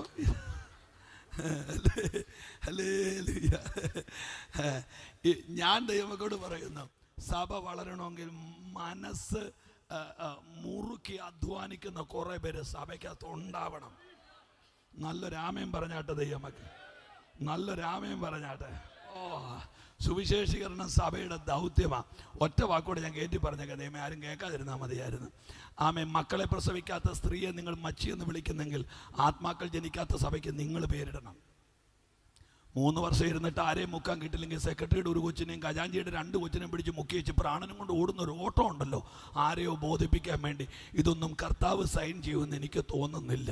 വയറുണക്കണം, അലയണം, വലയണം, കരയണം, നിലവിളിക്കണം, ആത്മാക്കൾ വരുമെന്ന്. നിങ്ങൾ കണ്ടിട്ടില്ലേ സഭയിലെ അക്കൗണ്ടിലൊക്കെ എന്ത് കാശാ കിടക്കുന്നറിയോ? ആരോടും പറയണ്ട. ആ കാശ് മുഴുവൻ അന്തിക്രിസ്തു പടക്കം മേടിക്കും. നിങ്ങൾ കണ്ടോണം. 5 പൈസ എടുക്കുകയില്ല. 15 കൺവെൻഷൻ നടത്തുവാണേ ഉണ്ടല്ലോ. ചെല്ലു പറഞ്ഞ കൺവെൻഷൻ കൊണ്ട് ഒരു പ്രയോജനം ഇല്ലെന്ന് എന്നാരാ ഇയാളോട് പറഞ്ഞേ? രോഗികളെ ലിസ്റ്റ് എടുത്ത് ആശുപത്രി ഉണ്ടാക്കി ആരെങ്കിലും ഉണ്ടോ? മിണ്ടുന്നില്ലല്ലോ. ചാക്കിനകത്ത് അരിയും വെച്ച് പിള്ളേരെ പറ്റി ആരെങ്കിലും ഉണ്ടോ? ഇതിലെ കൂടെ ഞാൻ വന്നേക്കാന്ന് മീൻ ഫോൺ വിളിച്ച് പറഞ്ഞതിന്റെ പേരിൽ വലയിറക്കി ഒരു മീൻപിടുത്തക്കാരനെ കണ്ടിട്ടുണ്ടോ? ഇത് വിശ്വാസത്തിന്റെ പുറത്തങ്ങോട്ട് ഇറക്കുകയല്ലേ. ദൈവം ചിലരെ തൊടുവന്ന് ഒരു നല്ല ഹല്ലേലൂയ പറഞ്ഞാട്ടെ. ഓ ഹല്ലേലൂയ. ദൂതുമായിട്ട് മുൻപോട്ട് പോകുന്ന അന്ന് രാത്രി എൻ്റെ അപ്പനെ യേശു തൊട്ടു. അതിൻ്റെ റിസൾട്ട് ഞാൻ പറയാം. ഇന്ന് ഞങ്ങളുടെ വീട്ടിൽ ഉപദേശിമാർ 5 എണ്ണം, 2 IPC, 1 AG, 1 ന്യൂ ഇന്ത്യ, 1 സ്വതന്ത്ര സഭ. ഒന്നുകൂടെ പറയാം, 2 IPC കണ്ടോ, കണ്ണുമിഴിന്ന് കണ്ടോ? നിങ്ങൾക്ക് അറിയേണ്ടത് ആ സ്വതന്ത്രനാരാന്നുള്ളതാ. ഞാൻ ആശ്വാസം കിട്ടിയല്ലോ. ഹല്ലേലൂയ. എനിക്ക് ദൂതുമായിട്ട് ഇനി മുൻപോട്ട് പോകാമല്ലോ. ആരും തൊടാത്തവരെ തൊടുന്നവൻ, ആരും മിണ്ടാത്തവരോട് മിണ്ടുന്നവൻ, ആരും കയറാത്തവൻ, അവഗണിക്കപ്പെട്ടവരെ പരിഗണിക്കുന്ന ഒരു മഹാദൈവം. പോട്ടെ, ദൂതിന്റെ ഗൗരവത്തിലേക്ക് വരാം. 37 അത്ഭുതങ്ങൾ ചെയ്തു. പിന്നത്തേതിൽ യേശു കയറിയത് ഗെത്സമന തോട്ടത്തിലാണ്. ഒലിവിന്റെ കായ പൊട്ടിച്ച് എണ്ണയെടുത്ത് ഒലിവിൻ കായ ഉടയ്ക്കുന്ന ആ ഗെത്സമന തോട്ടത്തിൽ വെച്ച് അരുമശിഷ്യന്റെ ചുടുചുംബനത്താൽ പ്രാർത്ഥിച്ചുകൊണ്ടിരിക്കണേ. സമയം പോകുന്നു. യേശു ഒറ്റുകൊടുക്കപ്പെടുകയാണ്. അവിടെ വെച്ച് യേശു പിടിക്കപ്പെടുന്നു. മതകോടതി 5 വിസ്താരമാറുന്നവണ ഭൂനിരപ്പിൽ 4 പടി താഴോട്ടിറങ്ങുന്ന, ചോരയുടെ ഉളുമ്പ് മണക്കുന്ന, കാതടപ്പിക്കുന്ന നിലവിളി കേൾക്കുന്ന പീലാത്തോസിന്റെ കൽത്തളത്തിൽ, ഗബദ്ധ എന്ന് പേരുള്ള കൽത്തളത്തിൽ കൽക്കുറ്റിയിൽ അർത്ഥവൃത്താകൃതിയിൽ കമഴ്ത്തി കിടത്തി വള്ളി വളഞ്ഞു കയറുന്ന വടിയുടെ അറ്റത്ത് ആയുധം ഘടിപ്പിച്ച് കാരുമ്പിന്റെ ഉരുക്കുമുട്ടിയുള്ള കാപാലികന്മാർ ഇടംബലം നിന്ന് അലറിക്കൊണ്ട് യേശുവിനെ അടുക്കുകയാണ്. ഒരുവൻ എണ്ണുന്നു, 1 അടി, 2 അടി, 3. ആരെ അടിക്കുന്നത്? പാട്ടുകാരൻ പാടിയത് താമര ഇതള് പോലെ മാർദ്ദവത്വമുള്ളവനെന്ന്, ഷാരോനിന്റെ പനിനീർ പുഷ്പമെന്ന്, താഴ്വരയിലെ താമരപ്പൂവെന്ന്, 1000 സൂര്യനേക്കാൾ തേജസ്സുള്ള എന്റെ യേശുവിനെ കൽക്കുറ്റിയിൽ കമഴ്ത്തി കിടത്തി അടിക്കുകയാണ്. ആപാദചൂടം അടിയേറ്റ അവശനായി അറബശാലയിൽ കുറകു തൂങ്ങുന്നത് പോലെ രക്തം ഒഴുകി ഉണങ്ങി ചോരക്കകത്ത് കുളിച്ചവനെ, എണ്ണ തുപ്പുന്ന കിടക്കുന്ന പൈൻമര ക്രൂശുമെടുത്ത് തോളിൽ വെച്ചുകൊണ്ട് മൂളിപ്പറക്കുന്ന 80 കുതിരയുടെ ചാട്ടവാറുകൾ 8ആയിട്ട് പിന്നിക്കെട്ടി ഈയക്കട്ടി വെല്ലിന്റെ കഷ്ണം മുൾക്കൊളുത്തും ചൂണ്ടയുമായി പശജന്യമായ ചാട്ടം വെള്ളത്തിൽ മുക്കി അന്തരീക്ഷത്തിൽ മൂളിപ്പറപ്പിച്ച് അരുമനാഥന്റെ മുതുകിനടിക്കുകയാ. പുറഞ്ഞോ തോല് ചുവക്കുന്നു. രണ്ടാമത്തെ അടിക്ക് ആ മൂർച്ചയുള്ള കുതിര ചാട്ട ഇറുന്നവന്റെ മാംസത്തിൽ കയറുന്നു. ചൂണ്ട മാംസത്തെ ഇളക്കി പറിക്കുമ്പോൾ സങ്കീർത്തനക്കാരൻ എഴുതി, അവന്റെ മുതുകിൽ ചാലുകൾ നീളത്തിൽ കീറുകയാണ്. 11 ഇടങ്ങളിൽ ക്രൂശുമായിട്ട് വീണു. ഗാൽഗൂഥായുടെ നെറുകയിലേക്ക് യേശു ചെല്ലുകയാണ്. ചതുരവടിയുള്ള 3 ആണികളാൽ അവന്റെ ശരീരം, അവന്റെ കൈകാലുകൾ ക്രൂശിന്മേൽ തറയ്ക്കപ്പെടുകയാണ്. ആരോടും വൈരാഗ്യമുണ്ടായിട്ടല്ല. ദുഃഖ വെള്ളിയാഴ്ചയുടെ അന്ന് 3 കിലോ പാവയ്ക്ക തിന്നാ തീരുന്ന കേസല്ല ക്രൂശ് മരണം. നിങ്ങൾ കേട്ടില്ല? എന്നോട് കലിച്ചിട്ട് കാര്യമില്ല. ആരെങ്കിലും 2 കിലോ പാവയ്ക്ക മേടിച്ച് ഉപ്പ് മാത്രമിട്ട് പുഴുകി തിന്നാൽ എത്തുന്ന സ്ഥലമല്ല കാൽവറി. കാൽവറി സമാനതകളില്ലാത്ത വേദനകളുടെ ഇടമാണ്. വ്യാഖ്യാനിക്കാൻ കഴിയാത്ത അതിഗൗരവമുള്ള കഠോരമായ പീഡകളുടെ സ്ഥലമാണ് കാൽവറി. ഞായറാഴ്ച കർത്തൃമേശ എടുക്കാൻ നിൽക്കുമ്പോ ഉറക്കം തൂങ്ങിയിരിക്കുന്നവനെ കസേരയോടെ എടുത്ത് പുറത്തു കൊണ്ടിട്ടേക്കണം. അവന് തിരുമേശ കൊടുക്കരുത്. അത് ശാപമാണ്, അത് ദോഷമാണ്. തിരുമേശ ഒരു ചൂതുകളിയല്ല, ഇത് കാൽവറിയാ.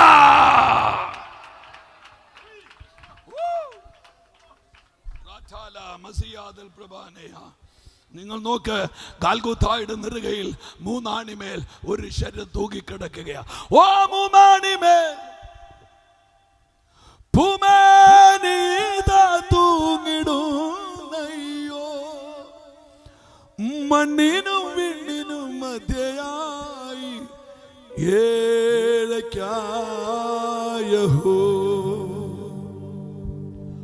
ഓ 3 ആണിമേൽ തൂങ്ങിടുന്നയ്യോ, മണ്ണിനും വിണ്ണിനും മധ്യയായി ഏഴയ്ക്കായഹോ. വായിട്ടിട്ടു വീണിടും രുധിരം പാപശാദിക്കാൻ ഊറ്റിത്താൻ രക്തമാസകലം ഏഴയ്ക്കായഹോ.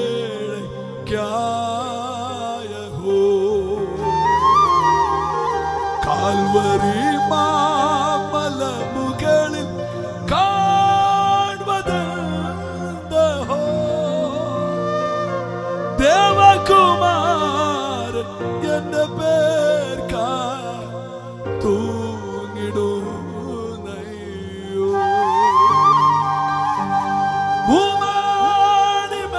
നാട്ടുകാരത് കേൾക്കണം, ദൈവമക്കളത് കേൾക്കണം. ചുമ്മാ ഉറങ്ങി തൂങ്ങിപ്പോയി പ്രാർത്ഥിക്കരുത്, ശാപം വെച്ച് കെട്ടരുത്. ഓ 3 ആണിമേൽ തൂങ്ങിടുന്നയ്യോ, മണ്ണിനും വിണ്ണിനും മധ്യയായി ഏഴയ്ക്കായഹോ.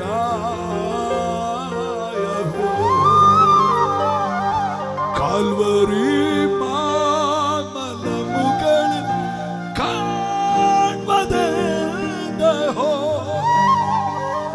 ദേവകുമാർ എന്റെ പേർക്കാ തൂങ്ങിടുന്നയ്യോ.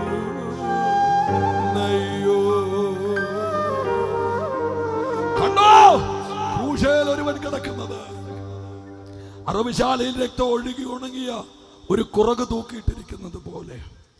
ദൂതന്മാരുടെ ആരാധ്യൻ, ത്രിലോകങ്ങളുടെ ആരാധന വസ്തു, ഉച്ചാരണ ശബ്ദം കൊണ്ട് ഉലകത്തെ ഉളവാക്കിയവൻ, സർവത്തിന്റെയും അധികാരിയും കാരണഭൂതനുമായവൻ, സ്നേഹക്കടലായവൻ, ക്രൂശിൽ ഇങ്ങനെ തൂങ്ങിക്കിടക്കുകയാണ്. വേദനയുടെ കൊടിയാധിക്യത്തിൽ ആ ക്രൂശിൽ കിടന്നുകൊണ്ട് നിലവിളിച്ച വാക്യം നമ്മുടെ കുറിവാക്യമാണ്. അവിടെ കയറി തൊടാനാണ് ഞാൻ ഈ തത്രപ്പെട്ടതും ഓടിയതും കിതച്ചതുമെല്ലാം. എത്ര പേരിനോട് കൂടെയുണ്ട്? ക്രൂശിൽ തൂങ്ങിക്കിടക്കുന്നു. യേശു വന്നത് എവിടെ നിന്നാണ്? യേശു വന്നത് സ്വർഗത്തിൽ നിന്നാണ്. സ്വർഗത്തെക്കുറിച്ചുള്ള വ്യാഖ്യാനം എന്താ? ആമേ, അവിടെ കണ്ണുനീരിന്റെ ഗ്രന്ഥിയില്ലെന്ന് ആരാ പറഞ്ഞത്? വെളിപ്പാട് പുസ്തകമാ പറഞ്ഞത്. നീ പോകുന്ന നിത്യതയിൽ അവിടെ കണ്ണുനീരില്ല. ഇതൊക്കെ കേട്ടിട്ട് ഈ മരക്കുറ്റി പോലിരിക്കുന്നവരെ ഒന്ന് പരിശോധിച്ച് നോക്കണമെന്നാ എൻ്റെ ആഗ്രഹം. കഴിഞ്ഞ ദിവസം ഏതോ ഒരു പാസ് മെസ്സേജ് പറഞ്ഞ് കേട്ട്, ബ്രദറുകാരുടെ യോഗത്തിന് ഒറ്റ പെന്തിക്കോസുകാരെ കാണാൻ പറ്റുകയില്ല, പക്ഷെ പെന്തിക്കോസുകാരുടെ യോഗത്തിന് കേട്ടുകണക്കിന് ബ്രദറുകാരിപ്പുണ്ടെന്ന് പറഞ്ഞു. ഹല്ലേലൂയ. പിന്നെ എല്ലാം പോയിട്ട് നമ്മുടെ കുടൽ വായിക്കാത്ത ഒരു ടാറ്റയുണ്ട്. ആർക്ക് വേണം നിന്റെ ടാറ്റ? ഇങ്ങനെ കണ്ടില്ലേ, പഴയ മാരുതി 800 വൈപ്പർ അടിക്കുന്ന പോലെ. അയ്യോ എൻ്റെ യേശുവേ, അപ്പാ കൃപ തരണേ. ഹല്ലേലൂയ. കൈ ഉയർത്തി നല്ല ഹല്ലേലൂയ പറയാം. എത്ര ദിവസം എന്നറിയോ ഉറങ്ങിയിട്ട്? എത്ര ദിവസം എന്നറിയോ അമ്മിനി ഓട്ടം തുടങ്ങിയിട്ട്? ഹല്ലേലൂയ. എൻ്റെ വീട്ടുകാരെ എനിക്ക് ഓമനിച്ചിട്ടിരിക്കുന്ന പേരാ പാതിരാക്കണ്ണൻ. ഒരു 3 മണിക്ക് ചെന്ന് കയറും, വെളുപ്പിനെ 2 മണിക്ക് ചെന്ന് കയറും. കഴിഞ്ഞ ദിവസം ഞാനിങ്ങനെ കട്ടിലേക്ക് കിടക്കുമ്പോൾ 6ാം ക്ലാസ്സിൽ പഠിക്കുന്ന എൻ്റെ മോൻ എൻ്റെ അടുത്ത് കിടന്ന് വെച്ചിട്ടുണ്ടെങ്കിൽ, ഹാ ഇന്ന് ഇവിടെ ഉണ്ടോന്ന് ഞാൻ പറഞ്ഞു, ഇല്ല ഇപ്പം പോകുമെന്ന് പറഞ്ഞു. അവന് വലിയ അതിശയം എന്നെ കണ്ടു. ഹല്ലേലൂയ. പോട്ടെ പോട്ടെ, ദൂതിന്റെ ഗൗരവത്തിലേക്ക് വരാ. കണ്ടോ ഒരുവൻ ക്രൂശേ കിടക്കുന്നത്, കാതടപ്പിക്കുന്ന കരച്ചിൽ. ഞാൻ ആ ദൂതിന്റെ ഗൗരവത്തിലേക്ക് കയറി വരികയാ. അവിടെ കടന്നുകൊണ്ട് കരയുകയാ, എൻ്റെ ദൈവമേ, എൻ്റെ ദൈവമേ, നീ എന്നെ കൈവിട്ടത്. എലി എലി ലമാ ശബക്താനി. നിങ്ങൾ കേട്ടില്ലേ കുറച്ച് ദിവസങ്ങൾക്ക് മുമ്പ് വയനാടിന്റെ മണ്ണിൽ ഒരു കരച്ചിൽ കേട്ടത്? തിമിർത്ത് പെയ്യുന്ന മഴയുടെ എറിച്ചിൽ കൊണ്ട് ആ പഴകിയ പുതപ്പും കട്ടിയുള്ള തലണയും വെച്ച് ഉറങ്ങി നേരം വെളുപ്പിക്കാമെന്ന് ചിന്തിച്ച് ആ കട്ടിലും ആ പായിലും കിടന്നുറങ്ങിയ പലരും ജീവനോടെ തിരിച്ചു വന്നിട്ടില്ല. ആമേ, 200 ചില്ലുവാനം ആളുകളല്ലേ. എത്രയോ പേരുടെ ശരീരം കിട്ടിയെന്ന്. എത്രയോ പേരുടെ നിലമ്പൂര് ഞാൻ ചെന്നപ്പോ അവിടുത്തെ ആളുകളുടെ കണ്ണിനകത്ത് ചോരയില്ല. ആ പുഴ കൂടിയാണ് ബോഡികൾ ഒഴുകി വന്നത്. ഞാൻ അവിടുത്തെ പാസ്പോർട്ട് ചെന്താ ആളുകളെല്ലാം വിറങ്ങലിച്ചു നിൽക്കുന്നത്. പാസ് പറഞ്ഞു 37 ആംബുലൻസ് ഒരുമിച്ച് പോകുന്നത് ആദ്യം കാണുകയാ. 37 ആംബുലൻസിൽ മനുഷ്യന്റെ ശരീരം, പുറകെ പോയ 17 ആംബുലൻസിൽ അവർ പറഞ്ഞ വാക്ക് കേൾക്കണോ? ബോഡി പാർട്സ്, ശരീരത്തിന്റെ അവയവങ്ങൾ. ഉറങ്ങിക്കിടന്നവൻ എഴുന്നേറ്റില്ല. കൂലം കുത്തി പാഞ്ഞ് സംഹാര താണ്ഡവമാടി അലറി കുതിച്ചു വന്ന ആ നദിയുടെ ആ വെള്ളൊഴുക്കിന്റെ തീവ്രതയിൽ കരച്ചിൽ പോലും പുറത്താരും കേട്ടില്ല. നിങ്ങൾ ശ്രദ്ധിക്കുന്നുണ്ടോ? കരച്ചിൽ ഒരു അഭിനയമല്ല, അത് വികാരങ്ങളുടെ വേലിയേറ്റങ്ങളുടെ ത്രസനമാണെങ്കിൽ കരച്ചിൽ പ്ലാൻ ചെയ്ത് വെക്കാൻ പറ്റത്തില്ല. ഓ കേട്ടില്ല, ഞാൻ താഴോട്ട് ഇറങ്ങേണ്ടി വരുമോ ഇല്ലയോ എനിക്കറിയില്ല. കരച്ചിൽ പ്ലാൻ ചെയ്യാൻ പറ്റത്തില്ല. ഇന്ന് സ്കൂളിൽ ചെല്ലുമ്പോൾ കണക്കിന്റെ സാറിന്റെ തൊട്ടക്കിട്ട് പൊട്ടിക്കുമ്പോൾ ഇങ്ങനെ കരയണമെന്ന് പറഞ്ഞ് വീട്ടിൽ വെച്ച് റിഹേഴ്സൽ എടുക്കുന്ന ഒരു കൊച്ചിനെ നിങ്ങൾ കണ്ടിട്ടില്ല. ആമേ, ഇന്നല്ലെങ്കിൽ നാളെ എന്നോട് ക്ഷമിച്ചേക്കണേ. ആമേ, എൻ്റെ അപ്പൻ മരിക്കുമ്പോൾ ഇങ്ങനെ ആയിരിക്കണം കരയേണ്ടതെന്ന് അപ്പന്റെ മുമ്പിൽ വെച്ച് റിഹേഴ്സൽ എടുത്താൽ അയാൾ തല തല്ലി പൊട്ടിക്കും. കാര്യം വയസ്സ് 80 ആയാലും മരിക്കുന്ന കാര്യത്തെ കുറിച്ച് അവർ ആലോചിച്ചിട്ട് പോലുമില്ല. പിന്നെ മരിക്കാൻ കിടക്കുന്ന അപ്പച്ചന് പൊടിയരിക്കഞ്ഞ് കോരി കൊടുത്തപ്പോ അപ്പച്ചൻ കരയുക. മൂത്ത മോൻ മാത്യു ചോദിച്ചു, അപ്പ എന്തിനാ കരയുന്നെന്ന്. അപ്പം മറുപടി പറഞ്ഞേക്കണോ, നിന്റെ കാലശേഷം ആരെനിക്ക് കോരി തരുമെന്ന്. ദേ കിടക്കും. മനസ്സിലായോ? ആമേ, മരണത്തെ കുറിച്ച് അവര് പോലും സ്വപ്നം കണ്ടിട്ടില്ല. കരച്ചിലിന് റിഹേഴ്സൽ ഇല്ല. ആമേ, കരച്ചിലെന്ന് പറഞ്ഞാൽ അന്നേരത്തെ അടിയുടെ വേദനയിൽ എങ്ങനെയാണോ ശരീരം പ്രതികരിക്കുന്നത് ആ രീതിയിലാണ് കരച്ചിൽ വരുന്നത്. പക്ഷേ അയ്യോ, ഞാൻ ഈ പുസ്തകം എടുക്കട്ടെ. ഉലകത്തിന്റെ ചരിത്രത്തിൽ ആമേ അടിയേറ്റ് കരയുന്ന ഒരാളുടെ കരച്ചില് 1000 വർഷം മുമ്പേ പ്രവചിച്ച ഒരു പുസ്തക ആകാശത്തിന്റെ കയ്യൊന്നടിച്ചേശുവിന് ആമേ കരയുന്നതിന് 1000 വർഷം മുമ്പ് എന്ത് വാക്ക് പറഞ്ഞ് കരയണോന്ന് എഴുതിയ ലോകത്തിലെ ഏക പുസ്തകം. കരച്ചില് പ്ലാൻ ചെയ്യാൻ പറ്റില്ല. എന്നാൽ ഉലകത്തിന്റെ ഉടമസ്ഥൻ, എന്റെ വാഴ്ത്തപ്പെട്ട പൊന്നുകർത്താവ് മണ്ണിലേക്ക് വന്ന് ആപാദചൂടം അടിക്കപ്പെട്ടിട്ട് ഭൂമധ്യഭാഗത്ത് പൊടിവറയ്ക്കുന്ന ഗാൽഗൂത്തയുടെ നെറുകയിൽ വികാരത്തിന്റെ വേലിയേറ്റത്തിൽ വാ തുറക്കുമ്പോൾ എന്ത് കരയണമെന്ന് സങ്കീർത്തനത്തിൽ ദാവീദ് എഴുതി. എലി എലി ലമാ ശബക്താനി. ഞാൻ നിങ്ങളോട് ഒരു രഹസ്യം പറയട്ടെ. മോനെ ഒളി കൂട്ടറ, കേൾക്കാൻ പറ്റില്ല. ഒളി കൂട്ടറ. ഹല്ലേലൂയ. ഒരു രഹസ്യം പറയട്ടെ, നിങ്ങൾ അഭിഷേകമുള്ള ദൈവപൈതലാണെങ്കിൽ നിങ്ങളുടെ കരച്ചിനൊരു പ്രത്യേകതയുണ്ട്. ആ കരച്ചിൽ കുറഞ്ഞത് 1000 വർഷം മുമ്പേ തമ്പുരാൻ അറിയുമെന്ന് നിങ്ങൾ കേട്ടില്ല. നിങ്ങൾ ഇന്ന് കരഞ്ഞിട്ടുണ്ടെങ്കിൽ ആ കരച്ചിൽ നിങ്ങൾ കരഞ്ഞത് ഇന്നാ. പക്ഷെ കരയുന്നതിന് മുൻപ് കരയുമെന്ന് അറിയുന്ന ഒരാള് ഇന്ന് രാത്രി പന്തലിൽ ഇറങ്ങിയിട്ടുണ്ട്. മരിക്കുന്നതിന് 750 വർഷം മുമ്പ് യെശയ്യാവ് എന്ന് പറയുന്ന ഒരു പ്രവാചകൻ 53-ാം അധ്യായത്തിൽ എഴുതി വെച്ചു, അവന് ദുഷ്ടന്മാരുടെ നടുവിൽ അവർ ഓഹരി കൊടുക്കുമെന്ന്. അവൻ 2 കള്ളന്മാരുടെ നടുവിൽ, 2 കള്ളർ നടുവിൽ നീ കിടന്നോ പരാ എന്ന് പാടിയില്ലേ? 750 വർഷത്തിന് മുമ്പ് പുസ്തകം എഴുതി വെച്ചു, അവൻ കിടക്കുന്നത് 2 കള്ളന്മാരുടെ നടുവിലാ. ഞാനൊരു ദൂത് ദൈവമക്കളോട് പറയട്ടെ, യേശുവിനെ കിടത്തിയത് കള്ളന്മാരുടെ നടുവില, എന്നാൽ അവൻ കടന്നത് മന്ത്രിമാരുടെ ഇടയിലാ. ആമേ. മന്ത്രവാദി പറയുന്നിടത്ത് വാഗ്ദത്തമുള്ളവൻ കിടക്കുകയില്ല. ആഭിചാരകം ചെയ്യുന്നവൻ പറയുന്നിടത്ത് കൃപയുള്ളവന്റെ തലമുറ കിടക്കുകയില്ല. ഇന്ന് രാത്രി ആമേ ചിലതിനെ ദൈവം ഉയർത്തുകയാ. നല്ലപോലെ ഒന്ന് ആരാധിക്കാവോ? നല്ലപോലെ. Spirit of God, Talbaraya, Santeria. Hallelujah. Hallelujah. ആമേൻ. സെഖര്യാവ് പ്രവചനം എഴുതി, അവൻ കഴുതയുടെ പുറത്ത് കയറി വരുമെന്ന്. എങ്ങനെ എഴുതും പ്രിയപ്പെട്ടവരെ? എത്രയും വർഷത്തിന് മുമ്പ് കാലോചിതമായിട്ട് എഴുതുകയാണെങ്കിൽ അവൻ ബെൻസിന്റെ മേളിൽ കയറി വരുമെന്ന് എഴുതണ്ടേ? സെഖര്യാവ് എഴുതി അവൻ കഴുതയുടെ പുറത്ത് കയറി വരുമെന്ന്. ഇനി സെഖര്യാവ് എഴുതി അവന് 30 വെള്ളിക്കാശിന് വിൽക്കുമെന്ന്. ഇനി അഡ്രസ് മാറാതിരിക്കാൻ എഴുതി വച്ചേക്കണോ? നീയോ ബേത്ലഹേം എഫ്രാത്തെ. എന്തിനാ അങ്ങനെ വിളിച്ചത്? എഫ്രാത്ത 2 ഉണ്ട്. കേട്ടില്ല? എഫ്രാത്ത 2 ഉണ്ട്. തെറ്റാതിരിക്കാൻ കേറ്റി വിളിച്ചു ബേത്ലഹേമിന്റെ എഫ്രാത്ത. ലോകത്തിൽ ആമേ കണക്ക് തെറ്റാത്തൊരു പുസ്തകം ഉണ്ടെങ്കിൽ അത് എൻ്റെ ഇരിക്കുന്ന വിശുദ്ധ വചനമാണ്. ഇനി കരച്ചിലിനെ കുറിച്ച് പ്രസംഗിക്കാൻ പോവാ. അടുത്തൊരു 10 മിനിറ്റ് നിങ്ങൾ എന്നോട് കൂടെ ഇരിക്കണം. ക്ഷീണിച്ചോ? നിങ്ങൾ ക്ഷീണിച്ചോ? ഇല്ല. ക്രൂശെ കടന്ന് ഒരാൾ കരയുക. എൻ്റെ ചോദ്യം, എന്ത് തെറ്റ് ചെയ്തു? ഒന്നും ചെയ്തില്ല. ബാങ്ക് കവർ ചെയ്തോ? നോ. ആരെങ്കിലും തല്ലിക്കൊന്നോ? ഇല്ല. ദോഷമായിട്ട് എന്തെങ്കിലും? ഇല്ല. ഒരു കുറ്റം കൂടെ ചെയ്യാത്ത ഒരേ ഒരു ദൈവം. ഹല്ലേലൂയ. കണ്ടോ? കാതടപ്പിക്കുന്ന കരച്ചിൽ. എലി എലി ലമാ ശബക്തനി. ദൈവമേ എന്നെ കൈവിട്ടതെന്ത്? ക്രൂശെ കടന്ന് കരഞ്ഞത് മാനവകുലത്തിന് വേണ്ടിയാ. അങ്ങനെയാണെങ്കിൽ തൻ്റേതല്ലാത്ത കാരണത്തിൽ ബൈബിളിൽ വെളിപ്പെട്ട 3 കരച്ചിലുണ്ട്. ഒന്നുകൂടെ പറയാം, ക്രൂശുമായിട്ട് കണക്ട് ചെയ്യപ്പെടുന്ന 3 കരച്ചിൽ ബൈബിളിനകത്തുണ്ട്. 3 പറയണമെങ്കിൽ 3 രാത്രി ആവശ്യമുണ്ട്. അത് ലഭ്യമല്ലാത്തത് കൊണ്ട് ഒറ്റക്കാര്യം തൊട്ട് പറഞ്ഞ് പ്രാർത്ഥിക്കാൻ പോകുക. എത്ര പേർ പ്രാർത്ഥിച്ചുകൊണ്ട് ചില മിനിറ്റുകൾ എൻ്റെ കൂടെ വരും? കിഴക്കേതൻ താനുണ്ടാക്കിയ ഊഴിയിലെ പൂഴി കൊണ്ട് 1-ാമത്തെ മനുഷ്യനെ ആദാം ഉറക്കിക്കിടത്തി വാരിയലെടുത്തു. 1-ാമത്തെ സ്ത്രീക്ക് ജന്മം കൊടുക്കുന്നു. പേര് ഹൗവ. 2 പേരും കൊണ്ട് ദൈവം ഒരു കുടുംബമാക്കി ഏദൻ തോട്ടത്തിലാക്കി. ഒരു നദി 4 ശാഖയായി പിരിഞ്ഞൊഴുകുന്നു. പീശോൻ, ഗിഹോൻ, ഹിദ്ദക്കിൽ, ഫ്രാത്ത്. ആ തോട്ടത്തെ ഡിസൈൻ ചെയ്തത് സ്വർഗത്തിലെ ദൈവമാണ്. ഇത്ര അനുഗ്രഹിക്കപ്പെട്ട ജീവിതം. ഭർത്താവ് ഭാര്യയെ വഴക്ക് തല്ലിയ ചില ഭാര്യമാർ പറഞ്ഞില്ലേ, ഞാൻ എൻ്റെ പപ്പയോട് വിളിച്ചു പറയുമെന്ന്. ഹൗവയോട് ആദാം ചൂടായാൽ ഹൗവ പറയും, ഇന്ന് വൈകുന്നേരം ദൈവം വരുമ്പോൾ ഞാൻ പറഞ്ഞു കൊടുക്കുക, കാര്യം അവൻ എൻ്റെ അപ്പയാണ്. ദൈവം എപ്പോഴാണ് തോട്ടത്തിൽ വരുന്നത്? എല്ലാ വൈകുന്നേരങ്ങളും തോട്ടത്തിൽ വരും. ഞാൻ ദൈവത്തോട് ചോദിക്കുന്നു, പ്രാർത്ഥിച്ചുകൊണ്ടിരിക്കുക പ്രിയപ്പെട്ടവരെ, എന്തിനാ വൈകുന്നേരം തോട്ടത്തിൽ വരുന്നത്? പറയാം.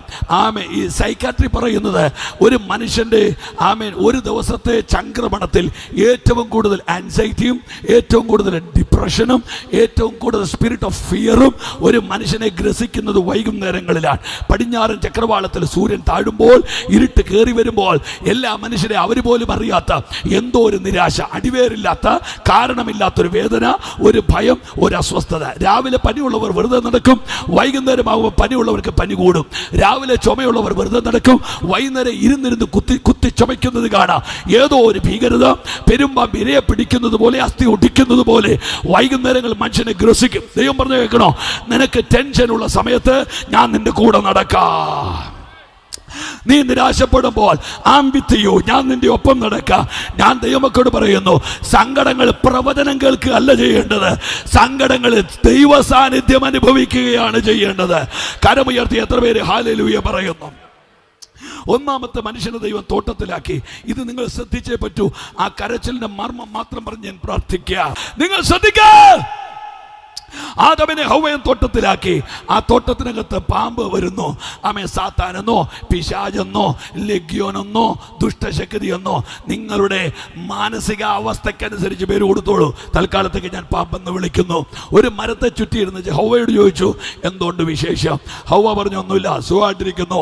പാമ്പിന്റെ അടുത്ത ചോദ്യം, ദൈവം വാസ്തവമായിട്ട് എന്തെങ്കിലും കൽപ്പിച്ചിട്ടുണ്ടോ? ഹവ്വ പറഞ്ഞു, ഉണ്ട്. ഈ പഴം തിന്നരുത്, ആമെ തൊടുക പോലും വരുത്. ഹവ്വയ്ക്ക് പറ്റിയ ഒന്നാമത്തെ ആമെ അബദ്ധം, അവളും ദൈവവുമായിട്ടുള്ള സ്വകാര്യത സാത്താന്റെ മുമ്പിൽ അവൾ തുറന്നു. ആലോചിച്ചിട്ട് ഒരു ആമേൻ പറഞ്ഞ്. അവളും ദൈവവുമായിട്ടുള്ള അവളുടെ സ്വകാര്യത സാത്താന്റെ മുമ്പിൽ അവൾ തുറന്നു.